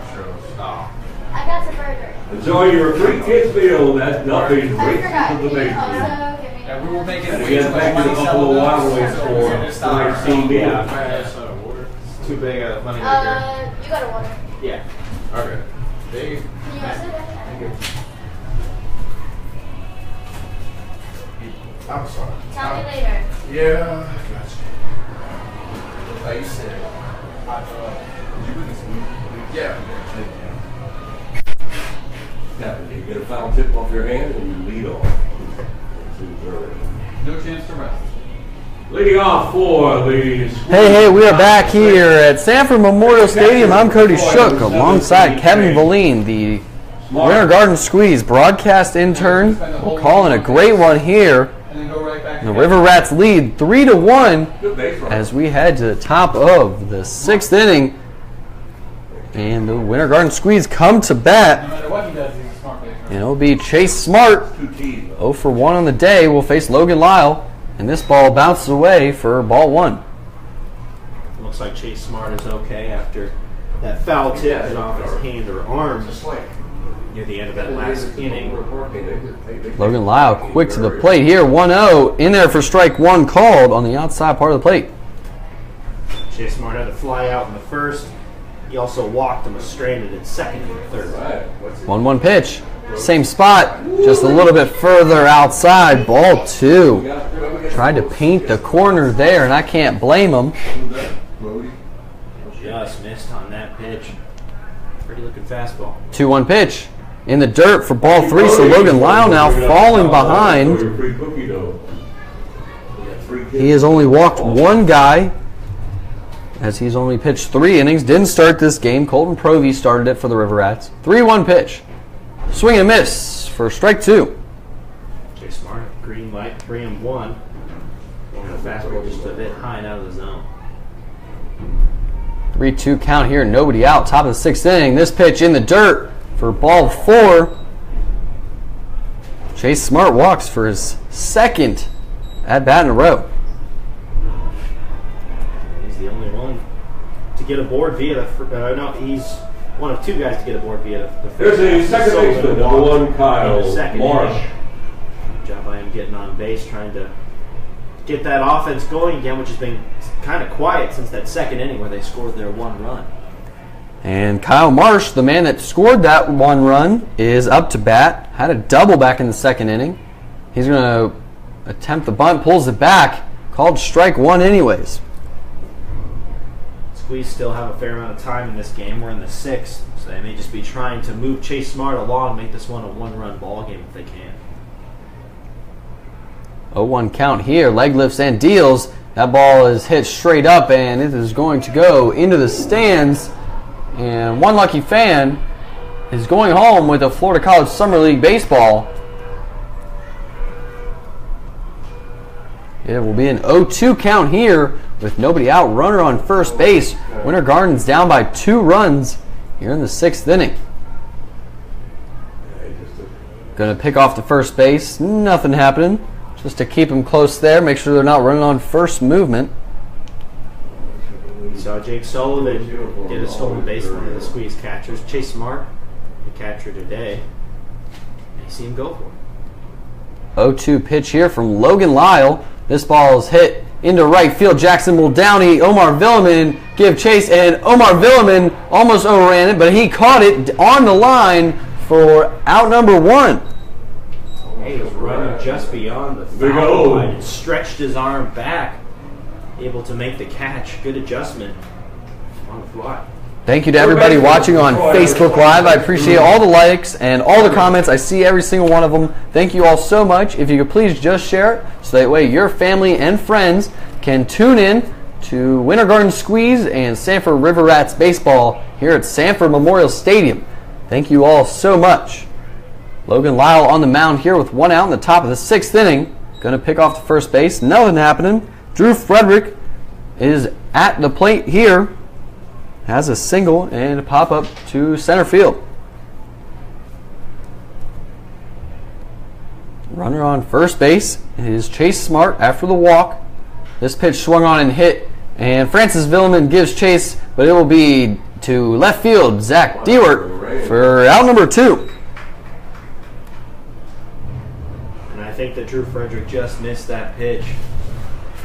He skied it into left field, got just a little left bit too fielder far from South Florida State College, number 22, Drenis Ozuna. And now coming up to bat, the left fielder, Drenis Ozuna, has a double back in the 2nd inning, then popped up to right field in his last at bat. Pickoff move to first base.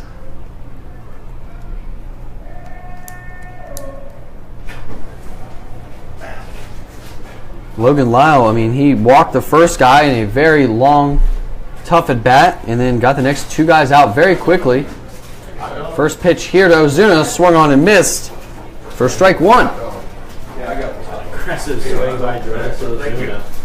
Fastball up, eyes lit up, and swung under it.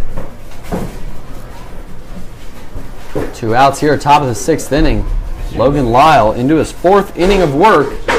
0-1 pitch. This ball swung on a hit high in the air down the right field line, and it will be the same spot where Omar Villeman caught the first out. He will catch the 3rd out, and we head to the bottom of the 6th inning with the River Rats leading 3-1. We got a good one. Stay with us here. Don't forget, McDonald's will present the All-Star game right here at Sanford Memorial Stadium on Saturday. Home run contest starts at 6. And the game will start at 7 o'clock. You want your kids out on the field to shack some balls before the game in the home run hitting contest, and sign them up You can go online to floridaleague.com or grab one of the interns or one of the River Rats people, and they will tell you how you can get that done. So we hope to see you out here on Saturday, 14th annual All-Star Game, preceded by the home run hitting contest, all of it presented by McDonald's.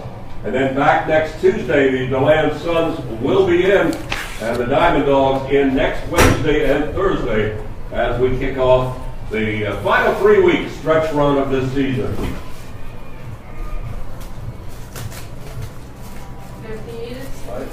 Oh. After this happens. Yeah, you're so sorry. No, you're good.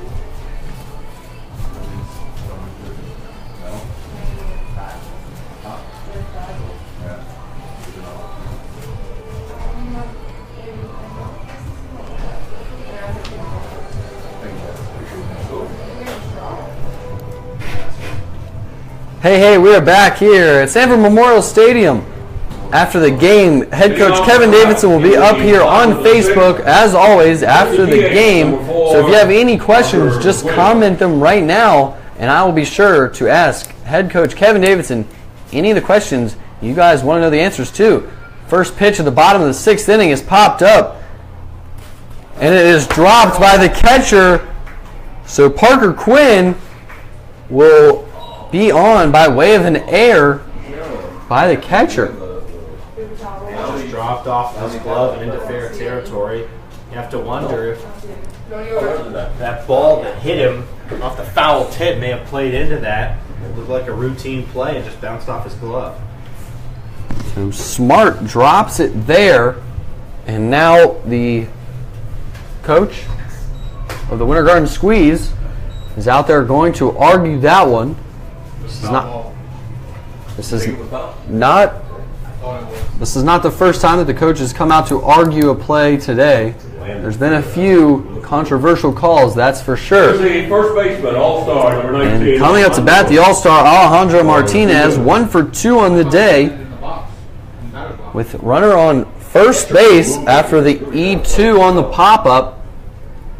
Parker Quinn on first base. Evans into his sixth inning of work here. Pitch to Martinez, misses for ball 1. Good looking fastball on the inner part of the plate from Evans.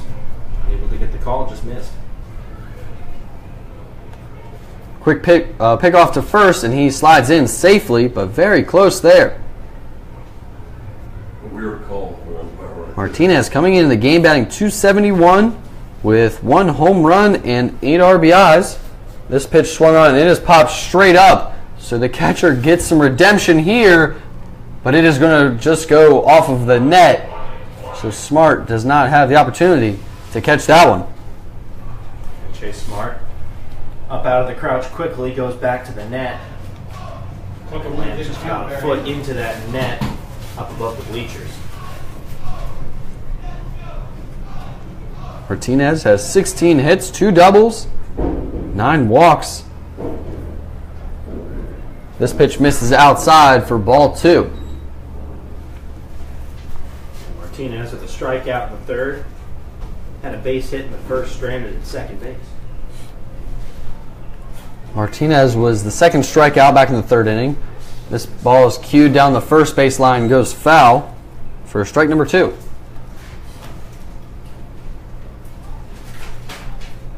Again, Ryan Evans, not known to be a big strikeout guy. He's got 5 on the evening. A good-looking curveball and a high-velocity fastball. 2-2 count. This pitch is swung on and popped straight up, and it is going to go out of play. So we remain the same, 2-2. I'm sure that Coach Walsh would really love to get Ryan Evans through the 6th. He's only got 4 pitchers available in the bullpen, both Nyarkos brothers, Lance Johnson, and starting pitcher Jared Neal. Johnson and Nyarkos, Nick Nyarkos, pitched in game number 1. 2-2 count here. Inside for ball 3. Yeah, 2 of those pitchers that you just mentioned pitched in game 1, so difficult to come back and throw in game 2 of a doubleheader. Not too many options for Coach Welsh. Luckily for him, we have one more game again tomorrow, and then you've got the All-Star break for a lot of these guys to rest up. 3-2 pitch here. This ball is upstairs, but he's going to swing. It's going to go out of play. Straight back and out of the stadium. Remain the same 3-2 count here. Nobody out. Runner on first base after the E2. This is a big at-bat for Alejandro Martinez. He's been fouling off a lot of pitches. Ryan Evans over 80 on the evening. If you can't get Martinez here. 3-2 count. Upstairs misses. Ball 4. And now we will see if Winter Garden goes to warm anybody up. And we do see somebody headed down there. It's Nick Nyarkos and Dean Nyarkos looks like heading out. So that makes it very difficult to determine which one's warming up. Right after this half inning, fans. In fact, The Sanford River Rats have tomorrow off in preparation for the All-Star game. The Futures League game, All-Star game, will be played here in Sanford tomorrow, so that's why I'm assuming they will be off. And then the All-Star game that starts at 7 o'clock with the Home Run Derby starting at 6 o'clock. Each team has 2 representatives in the Home Run Derby. Richie Rivera and Zach Dewart will be the representatives for the Sanford River Rats. You don't want it. there's a right fielder. And now coming up to bat, Number 2. To the mound by Coach Welsh just to give some time to one of the Nyarkos brothers down in the bullpen to get warmed up in case this inning gets out of hand for Ryan Evans. No doubt. Jackson Muldowney steps up, and he's going to square around to bunt, and it will go foul, but it would have been a good one. They're very lucky that the Squeeze are very lucky that went foul because as Chase Smart grabbed it, went off of his glove, and that would have made it really hard to get Muldowney at first base. And that would have loaded the bases. The River Rats like to do the fake bunt double steal. That's what I thought they were going to do there. Maybe that was just a ploy. Might run it again here with Parker Quinn at second base. Martinez at first. The bunt pulled back. Ball misses low. 1-1 count here. Nobody out. Bottom of the 6th inning. River Rats lead 3-1. Evans still on the mound for the Winter Garden Squeeze. 1-1 count, leg lift, and he's going to just look back at second base. Make sure he's staying close. No funny business. Ryan Evans right now at 85 pitches through 5+ innings of work. Getting up there in the pitch count. Squares around for the bunt. Gets it down right in front of the mound, and his only play is first base, so he'll have the 1-4 put out. Sacrifice. And that will advance the runners 90 feet each, so both of them are now in scoring position. Fielder, number 17 is Zach Dewart. And now coming up to bat, the left fielder, Zach Dewart, with runners on second and third in the bottom of the 6th inning. River Rats lead.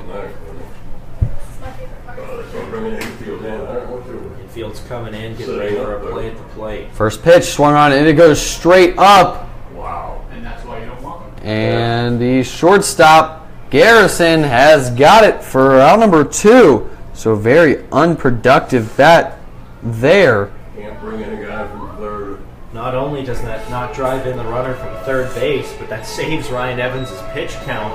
Just one pitch, one out. Now he can have the ability to end the inning without giving up a run and give the Squeeze 6 solid innings. Yes, 6 innings, 3 earned runs. That is a very quality night in my books. You expect your team to average 3-4 plus every night. Well, you hope for that. You don't always get it. So now coming to bat, Eli Marrero swings the first pitch. It's going back up the middle, and Cody Burgess puts his glove up, and he has got it for out number 3. The Sanford River Rats leave 2 on as we head to the top of the 7th inning with the River Rats up 3-1. At the press box to give you your prize. We're going to call out the last 4 digits of your ticket. And you have a winning ticket, come on up. If you don't, hang on, we may have to redraw here. Winning ticket number 7795. In fact, I'm going to call just the last 3 digits because they all start with 7. 795, you're a winner. 814, 814 is a winner. 761, come on up. 761.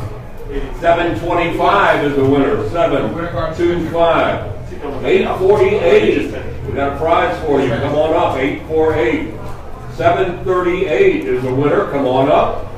783. 783, we got a prize for you. 835, winning ticket number 835. 724, 724, come on up. 694 is a winner. 694, 825, head on up here. $25 gift certificate from Friendly Confines for 825. 713 is a winner. 713, 816, 816 is a winner. And 710, 710. If your ticket was not called, hang on. They have to redraw. There you go. Step up here. There's a wide mic.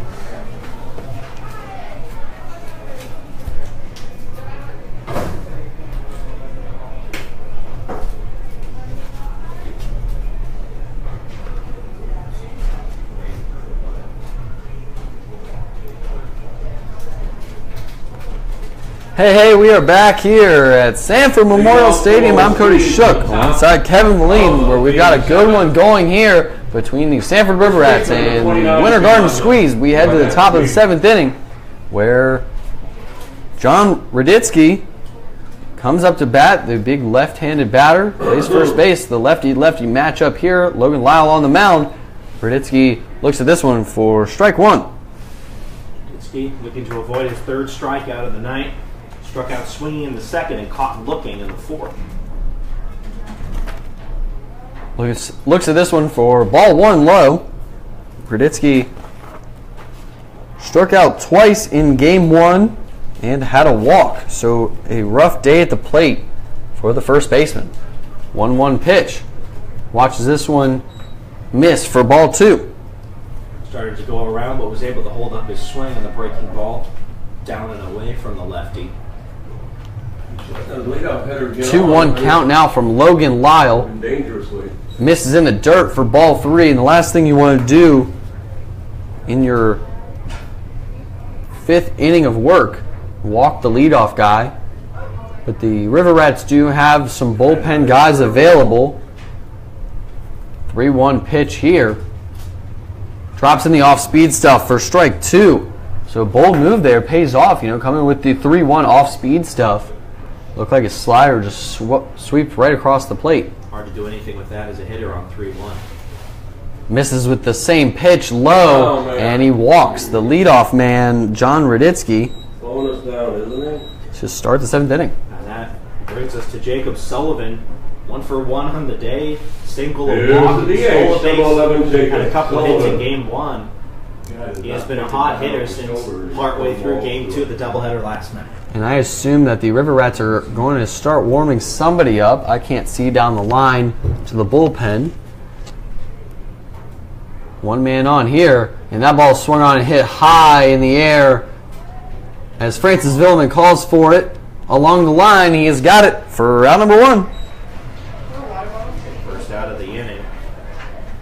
Logan Lyle, that'll be 4 1/3 so far for him. Count up over 70. And he did not start this game. He was the probable starter, but Colton Provey got the start. Pitched 2 innings, gave up 1 run. And now coming up to bat, Jonah Garrison.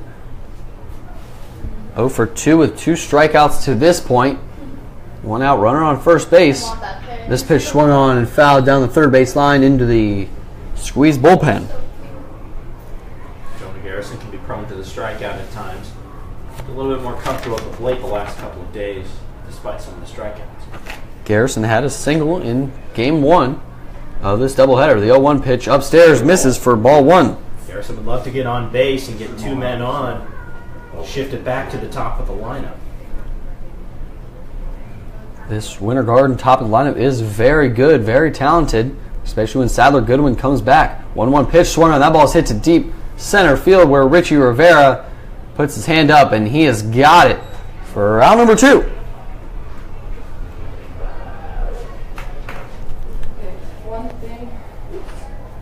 And Now with 2 outs, runner on first base after the leadoff walk. Cody Burgess comes up to bat. We expect to see a few more pitches thrown to him, as he has gotten 4 pitches in every at bat in this game. He'll try to keep that going, have a quality at bat. Keep something going here with 2 outs in the top of the 7th inning. Logan Lyle on the mound, leg lifts and deals. Misses for ball 1, too far inside there. Got a prize for you if that doesn't get played. Game 1 is looking for his That was first 7-1-3. Game 2 of the doubleheader. Round out, strikeout, and fly out. Absolutely. 1-0 count. Here to Burgess. This pitch swung on and missed for strike 1, and that's just how crazy baseball is. You think you're swinging a hot bat, you know, you're 3 for 3. You come into game 2, you're 0 for 3. So that's what happens. It's a lot of ups and downs as a hitter. I mean, great hitters only get hits 30% of the time anyway. 1-1 pitch here. Off speed stuff. Backdoor slider in there for strike 2. 1-2 count now with 2 outs after the leadoff walk to John Raditsky. Great pitch on 1-1. 1-2 pitch, runners on the move. And it's a ball. They're going to throw it down to second, and that ball's going into center field as he'll stay. The stolen base there to get into scoring position. And now we have 2s on the board. 2 balls, 2 strikes, 2 outs with a runner on second base. What Cody Burgess needs to do is drive one into the outfield for a base hit. Try and score Raditsky from second base. They're down by 2. They love to push it to 1. That ball just short hopped Villeman at second base. 2-2 pitch here. Swung on and fouled straight back up against the net behind home plate. Pitch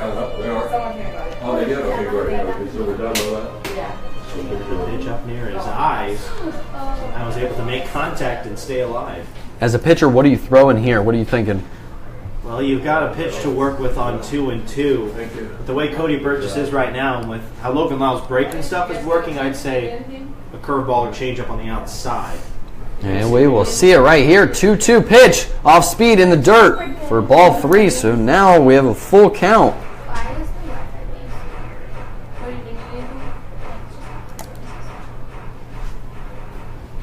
That breaking ball outside, but just a little bit too low, and he couldn't get Burgess to chase. Top of the 7th inning here. Winter Garden, 1 run, 5 hits, 1 error in the field. 3-2 pitch. Off speed, hit to the shortstop where Villeman has got it 6-3. Put out. We head to the bottom of the 7th inning with the River Rats leading 3-1. Stick with us.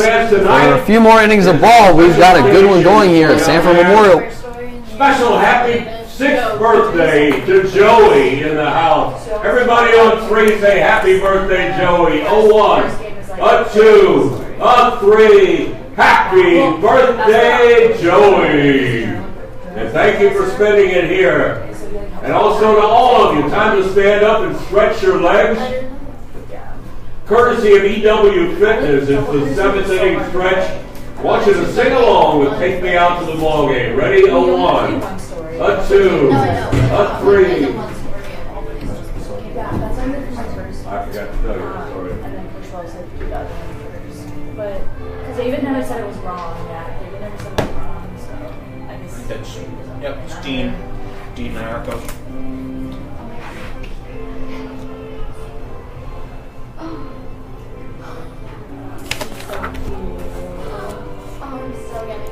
Hey, outstanding job. Once again, happy birthday, Joey.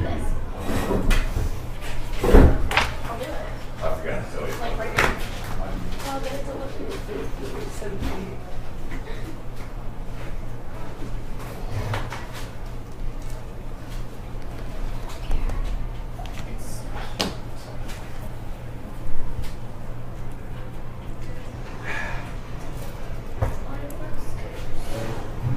Who is this? Yarko Dean. That maybe, I'll probably put them in game 1 numbers. 60. So that really makes sense. Now pitching for the Squeeze from the Raiders, of Seminole State College, number 16, Dean Niarchos. It's just that my Wi-Fi keeps cutting out, so it's just like it's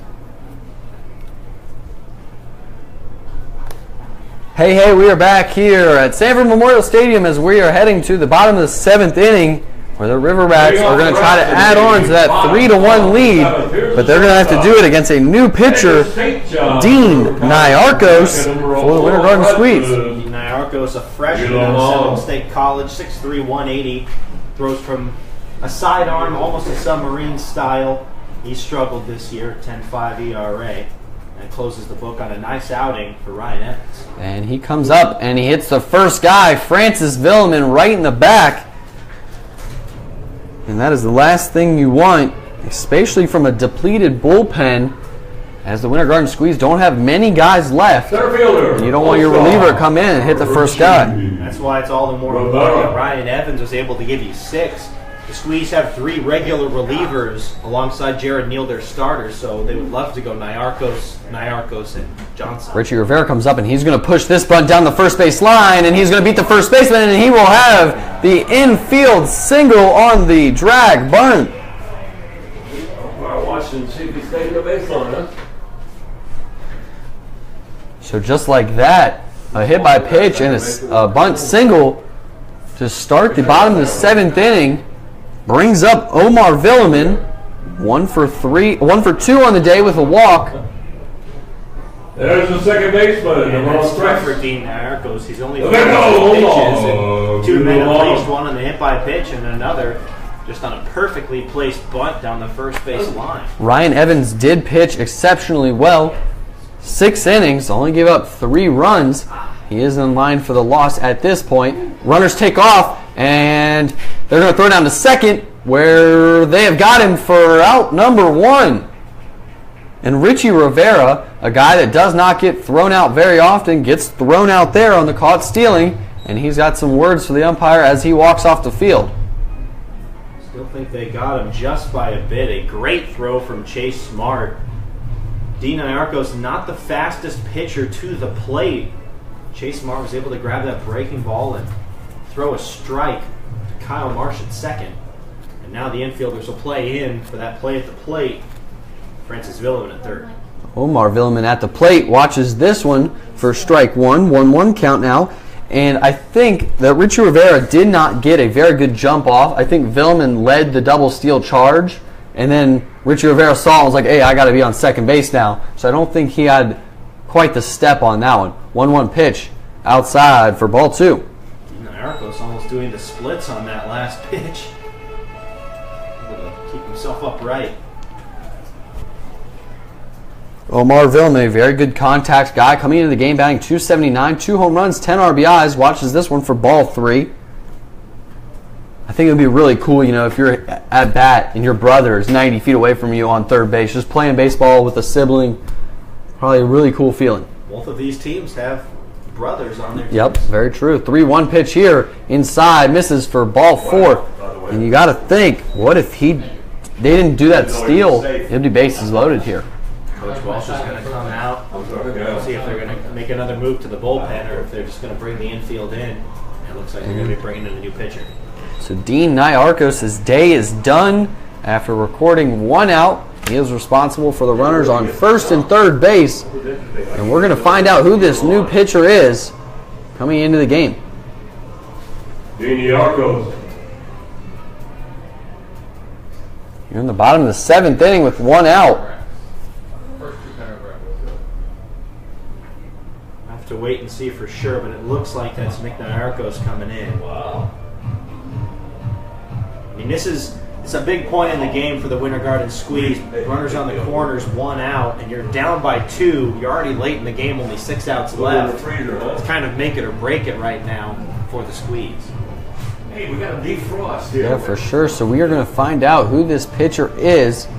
With runners on first and third base, a very tough situation. Just want to take this time to say, follow us on Twitter at FCSLRats. On Twitter and Instagram, we post great stuff on a daily basis. Game updates, promotional events coming up soon. And if you're watching on Facebook Live, thank you so much for tuning in to every single home game here at Sanford Memorial Stadium. If you could please just share it so that more and more people can check out the game. I always like seeing the views at the end of the night, especially when we get in those thousands on opening night. Got over 2.8 thousand views, which broke a Florida League record on opening night. Always trying to break more records here. So the new pitcher will indeed be Nick Nyarkos coming in. Nick in today. Started today 1-1 with a 3.0 ERA, 15 innings pitched, 1.27 whip, 13 strikeouts, 7 walks. He's been a reliable reliever for Coach Welsh. He goes to Nick often in tough spots. And he did. He was one of the guy that pitched in the first game. But he comes in here in a very tough spot in the bottom of the 7th inning with the game within 2 runs. And you only have 6 more outs at bat, and you're going to face Dathan Pruitt, a guy that got hit by a pitch and stole home back in the 3rd inning. Omar Villeman on first base, Francis Villeman on 3rd base. Bottom of the 7th with 1 out. River Rats lead 3-1. 87 degrees here with no wind to speak of. Nick Nyarkos on the mound. First pitch. Strike 1. The first base, Omar Villeman started to break for second before putting the brakes on Chase Smart. Out of the crouch quickly to try and make the throw. See what the Rats want to do with the runners on the corners. 0-1, runners on the move, swing and a miss. That one's thrown down to second. He's going to get in a rundown, and Villeman breaks to a plate. And no, he does not. He stays, but the second baseman, Marsh, falls down. So both runners remain safe at first and third. And Dathan Pruitt is in an 0-2 count now. And not the worst situation you could get if you're the squeeze. Kyle Marsh trips and falls, getting the runner back to first base. For a second, it looked like the runner could come in from third, but they don't risk it. You just got a free strike. I think Villeman already had his mind made up. I'm going back to third here. It's too far in the rundown, and I don't think that I'll be able to score. And then when he falls down, you're just like, oh, should have gone. Quick. He was going back home, and he fell over. Marsh fell over there. Easy slide in home safely. Yep. Villeman's on first and third base with Dathan Pruitt. 0 for against Nyarkos on the mound. 8 for 36 on the season. 8 RBIs. Trying to get his 9th right here. That's 90 feet away. All he's got to do is pop it up into the outfield for the sac fly. Get that runner in any way possible. Runner's on the move now. This ball is fouled straight back off the home plate umpire's mask. So Villeman has to come back. Nyarkos would love a strikeout right here. The speed of Villeman at first base and the fact that they've been sending him a couple of times a double play pretty much out of question. So a strikeout would be huge if Nyarkos could get it. Parker Quinn, the DH, is on deck. 0 for 2 on the day. 0-2 count here to Dathan Pruitt. With 1 out, runners on first and third, and he's going to do the third to first move, but nothing happening.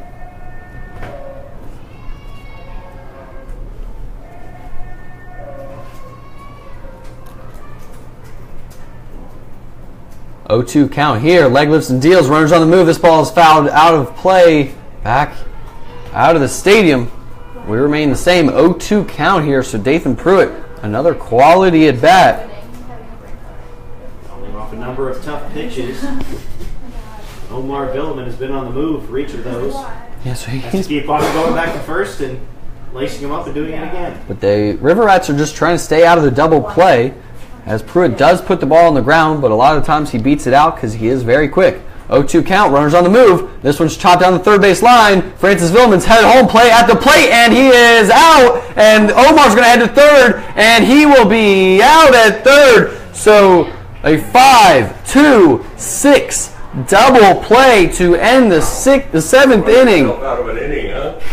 As we head to the top of the 8th inning, and the River Rats run themselves out of the bottom of the 7th. River Rats still lead 3-1. We've got a good one going here. Contestant down on the field. Here's Nick. See that very often.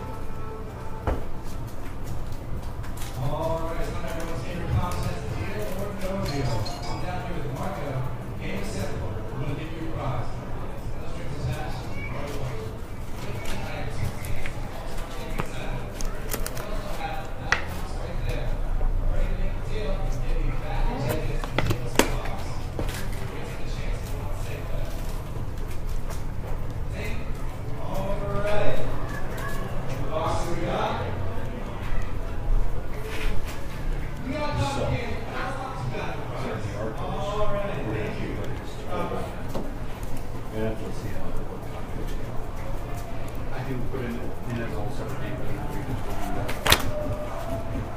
put in before they actually for the timely game. Put the first one at 4 o'clock. Right. Second one at 7 o'clock. We're actually big. Right. And that's all something else. The problem is it doesn't add to for like New York or something. I want to go 318 on the first game.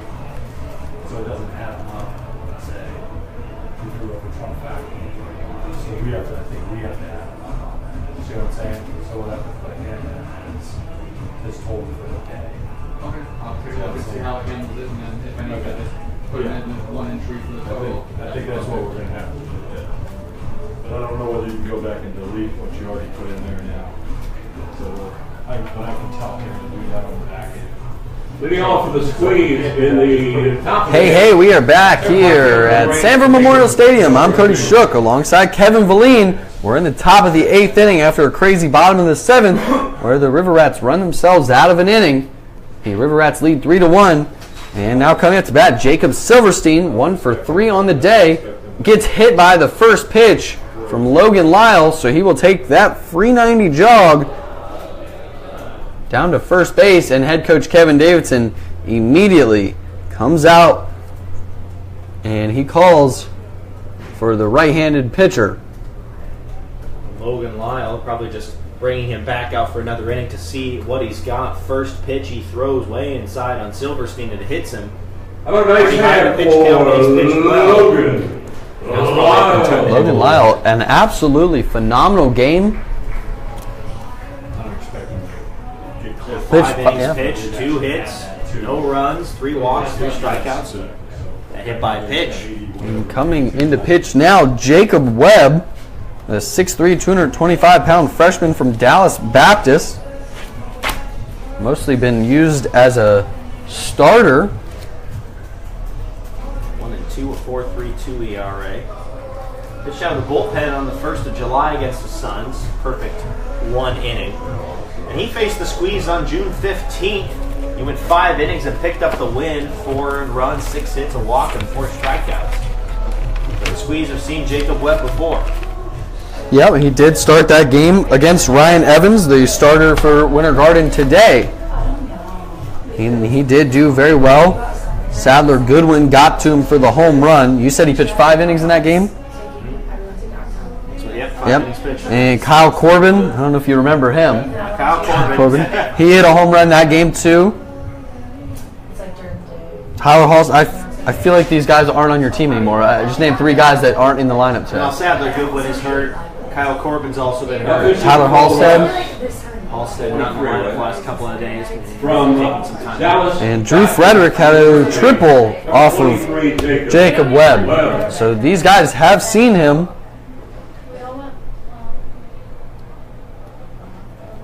This is a very different lineup than the one that Webb pitched against on the 15th.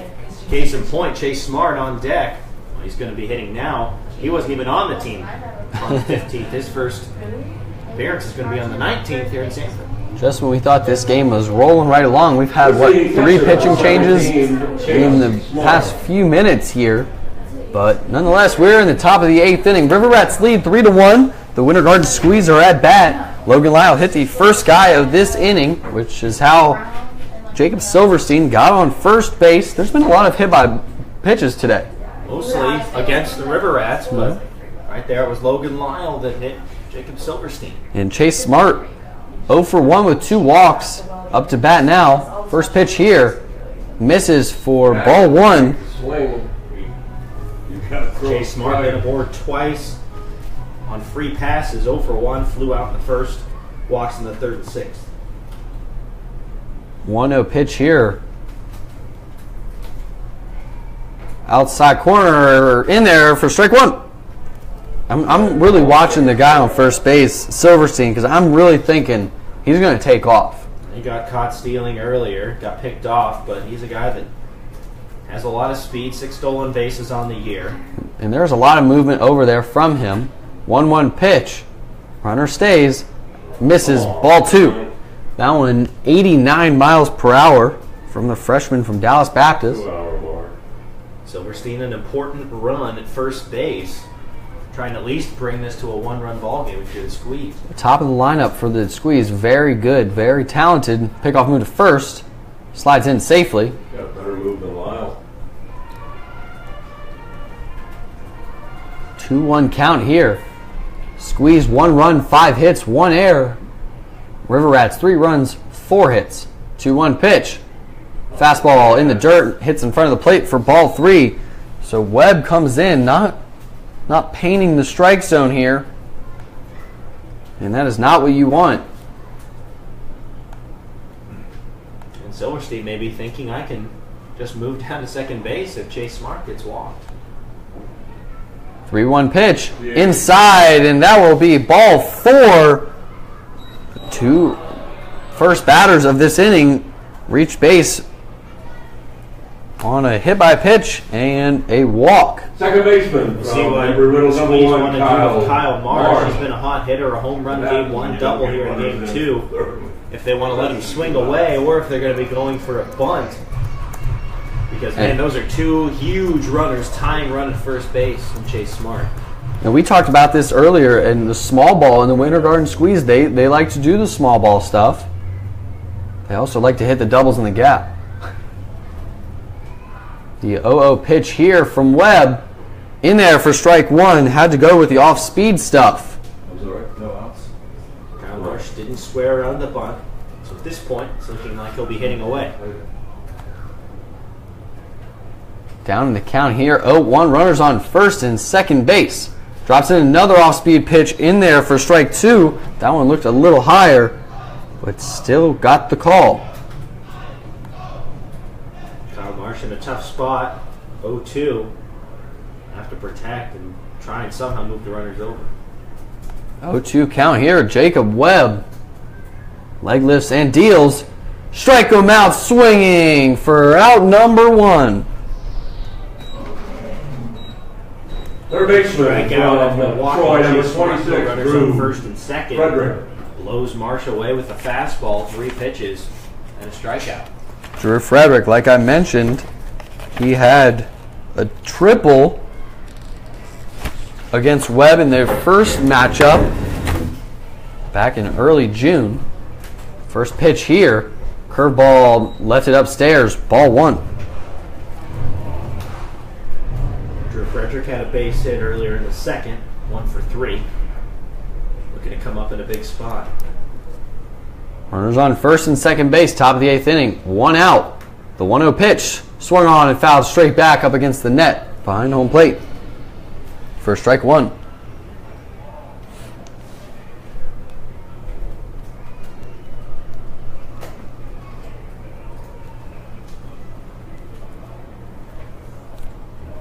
Webb walked his first batter here and then came back with the strikeout. 1-1 pitch here. This ball's hit to second base. Villeman to Villeman. 4-6-3 double play to get out of the 8th.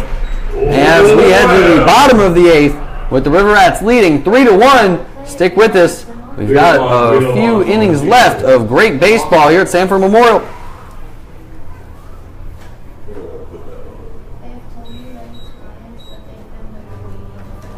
Don't forget, fans, McDonald's presents the All-Star Game coming up on Saturday evening, 6 o'clock home run contest. You can send your kids out on the field to shag balls if you set it up with our interns or with the folks downstairs. 7 o'clock game time, always a great event. A lot of scouts out here, great players on the field. Hope you'll be here for the All-Star Game. And the Rats will be home next Tuesday, Wednesday, and Thursday. I was just like, is it with 1 in or 2 in? I don't know. Word will know.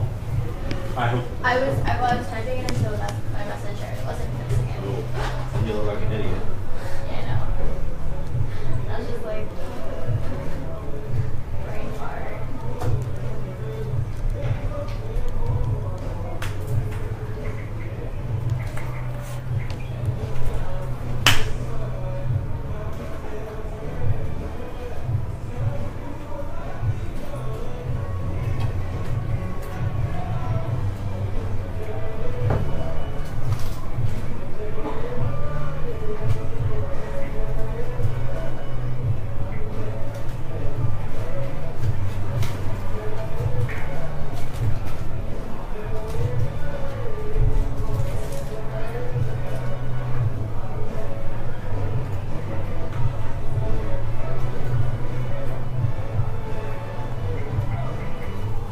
Hey, we are back here at Sanford Memorial Stadium in the bottom of the 8th inning, and the River Rats are leading 3-1. They have a 12-game home winning streak when they're the home team. They did lose here earlier, but they were the away team. But when they're the home team at Sanford Memorial, they're on a 12-game winning streak.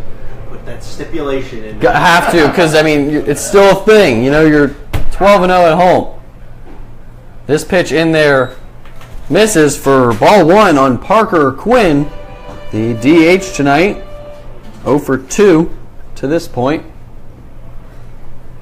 1-0 pitch. Swung on. This ball's a line drive down the left field line, and it will be extra bases as it bounces off the wall. And Parker Quinn heads to second, and the throw in is there, but it was just offline, and Parker Quinn is in there for a double. So Zuni, cannon of an arm in left field. Looked like a surefire, easy double from Parker Quinn. Bounces off the wall. Ozuna grabs it and fires a strike to second base. Parker Quinn. If it didn't pull him just up the bag, probably would have been out at second. Yeah, if that was on the bag, and even if the second baseman would have reached over real quick, Parker Quinn slid in and pulled up really early and didn't even make it to the bag. So maybe if he would have got there faster. And pinch running Sergio Lopez on second base, the outfielder. And now coming up to bat, Alejandro Martinez with the leadoff man on second base with nobody out in the bottom of the 8th inning. Alejandro Martinez, base hit and a walk.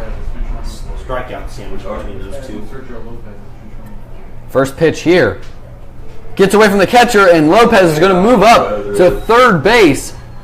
And now they're going to throw down to, and he is out at third base as he rounded third base and then just stood there, and then he dove back into third, and a great throw by Smart down to third gets Lopez. Chase Smart going back to grab that ball. He's staring down to third base. He's watching it the whole time as he goes to grab the ball.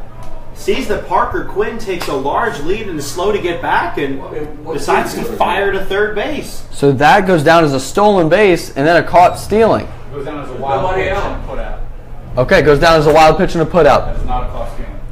I mean, they've had some rotten base running the last 2 weeks. That was the worst right there. A 1-0 pitch outside misses for ball 2. So the wild pitch advances him to third, and then the put out 2-5. 2 balls, no strikes here. In there for strike 1 on Martinez. And Lopez, when he walked off, he was just like, what just happened? You got to get back to the bag. You know at that point there's no chance of you coming home to score. Chase Smart has the ball. Not sure why he took so much time getting back to third. It didn't even look like he was that far off the bag to me, maybe 10, 15 feet. This ball swung on and hit down the left field line, and it is going to be called foul. Play some music, please, sir. And now the third base coach. Is that Kevin Davidson on third? Yes. Yes, it is. And head coach Kevin Davidson doesn't normally coach third base, but he is today. And he is arguing with the home plate ump as he thought that one was a fair ball because it would have been extra bases for Martinez, but instead it's a 2-2 count. And they just threw head coach Kevin Davidson out. And now he is in the face of the home plate umpire, and this He's in the face of both umpires. I'm going to just assume that I don't get to interview KD after this game. Pretty sure he has to leave the vicinity. And he is not leaving. Where's El Presidente? He's literally right outside the door. And KD is very upset because he thought he had a strong case, and he threw his helmet down on the ground, and it's just laying in front of the third base dugout.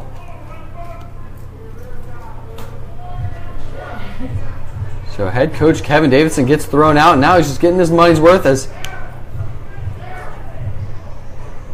don't think I've ever seen him be tossed again.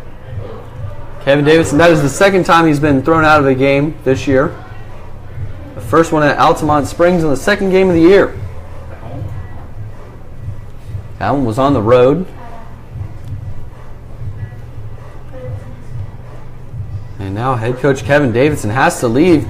And, you know, that's just not the time that he would really want to be thrown out, especially when he thought he had a case.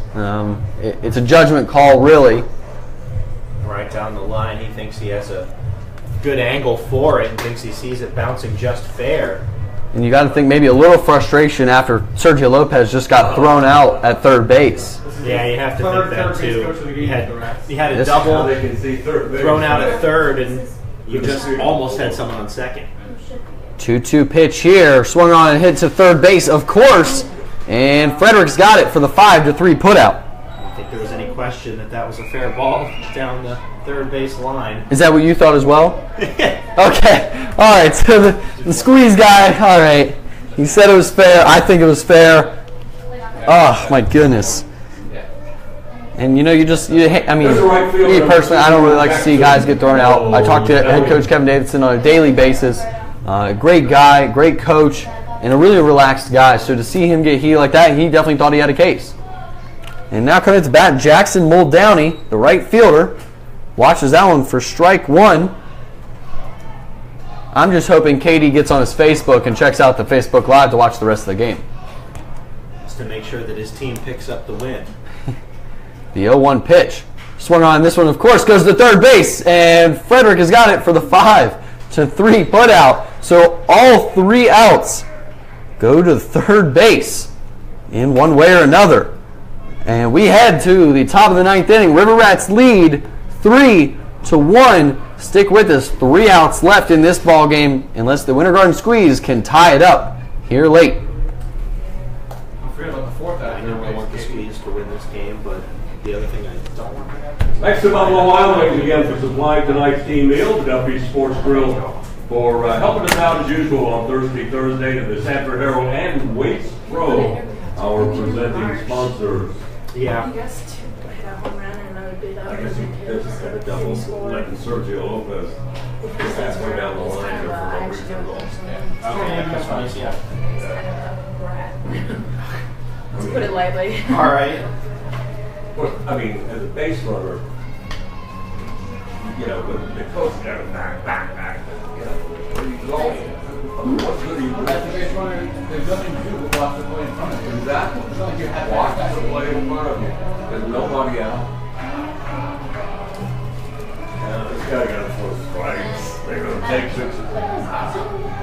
What?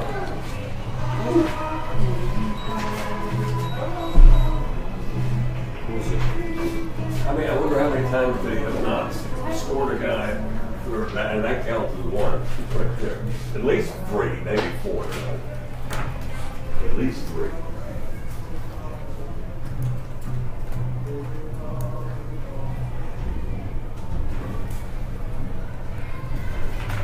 This guy's throwing for 1 people up here all day.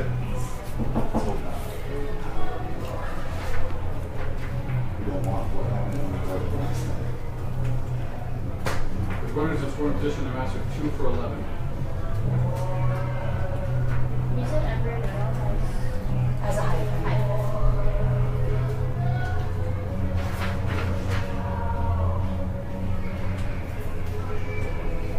Hey, we are back here at Sanford Memorial Stadium. I'm Cody Shook alongside Kevin Boleen. We've been calling a great one, a great day of baseball. Game 1 ended with Winter Garden winning 4-3. In this game, in Game 2 of the doubleheader, Sanford leads 3-1. In the top of the 9th inning, Winter Garden's going to try to get something going here with Drenis Ozuna up to bat. First against Jacob Webb. Saw an eventful bottom of the 8th inning. The 0-1 pitch here misses for ball 1. Ozuna 1 for 3 on the day. Drenis Ozuna with a double and an RBI. 1-1 pitch here from Webb. Strike 2. At this point, the Squeeze just named base runners down by 2. Trying to get something going here against Webb, the big right-handed thrower. The 1-2 pitch in the dirt for ball 2.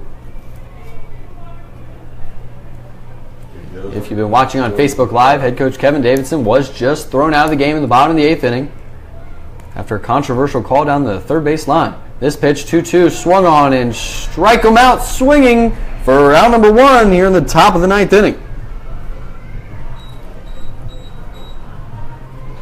Good job by Jacob Webb getting the first out of the inning, not allowing the leadoff man to First baseman. And now John Raditsky 29, John Raditsky. steps up to bat. 0 for 2 with a walk. The lefty Raditsky comes up against the big Jacob Webb right-handed thrower from Dallas Baptist.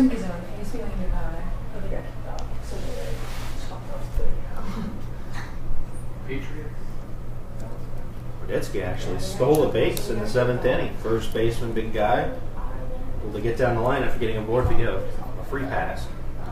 First pitch to him in there for strike 1. Looked like a two-seam fastball, just tailed away from him towards the corner of the plate. It's been part of the lineup that Jacob Webb is facing 6, 7, and 8 and 9. A 1 pitch. Same spot, strike 2. Just want to say before the game ends, thank you to everybody that has watched along on Facebook Live all night long. I appreciate all of the views, comments, and likes. Thank you all so much. We've had a great one here. River Rats lead 3-1, top of the 9th, 1 out, 2 strikes here on Raditsky of the Winter Garden Squeeze. The 0-2 pitch in the dirt for ball 1. Do you think that was more of a waste pitch there? For sure. 1-2, you've got a 2-run lead, nobody on, 1 out. You're not giving him anything to hit. You're trying to throw a breaking ball, bury it in the dirt, and hope that he chase it. 1-2 pitch here from Webb. Strike him out looking for out number 2 here in the top of the 9th. Very bottom of the strike zone there. Nancy kind of just stared at the plate for a second before walking back to the dugout. And we talked about it earlier. I talked about it earlier. When the coach comes out and argues with the ump, I always wonder what the repercussions will be. But after, I guess the umpire has to go into it fresh mind every pitch. You can't hold any sort of grudge as an ump. You have to be a fair guy and call the right pitches. So I guess he's not. First pitch here, outside corner, strike 1, and Jacob Webb coming in, throwing strikes here as Jacob Sullivan, the DH. 1 for 2 on the day. A 1 pitch in the dirt for ball 1. They don't want to swing the bat. Sullivan, one of the hotter hitters for the squeeze here to Florida. 1-2-3 9th, striking out the side. Jacob Webb has 3 Ks in an inning and 2/3. 1-1 pitch here from Webb. Swung on and scoring to third base where Dathan Pruitt. They're going to call that foul, and Dathan Pruitt's standing in fair territory. Whoa. It's not where he is, it's where the ball is. Very true. It's fair, wasn't it? It just Where it was when it crossed over the bag. looked like it hit right next Just to it. right down the line. Toss up fair foul, called foul, but still Jacob Sullivan in a 1-2 hold. Yeah, Nobody yeah. on. Can't argue here. 1-2 count, 2 outs, top of the 9th.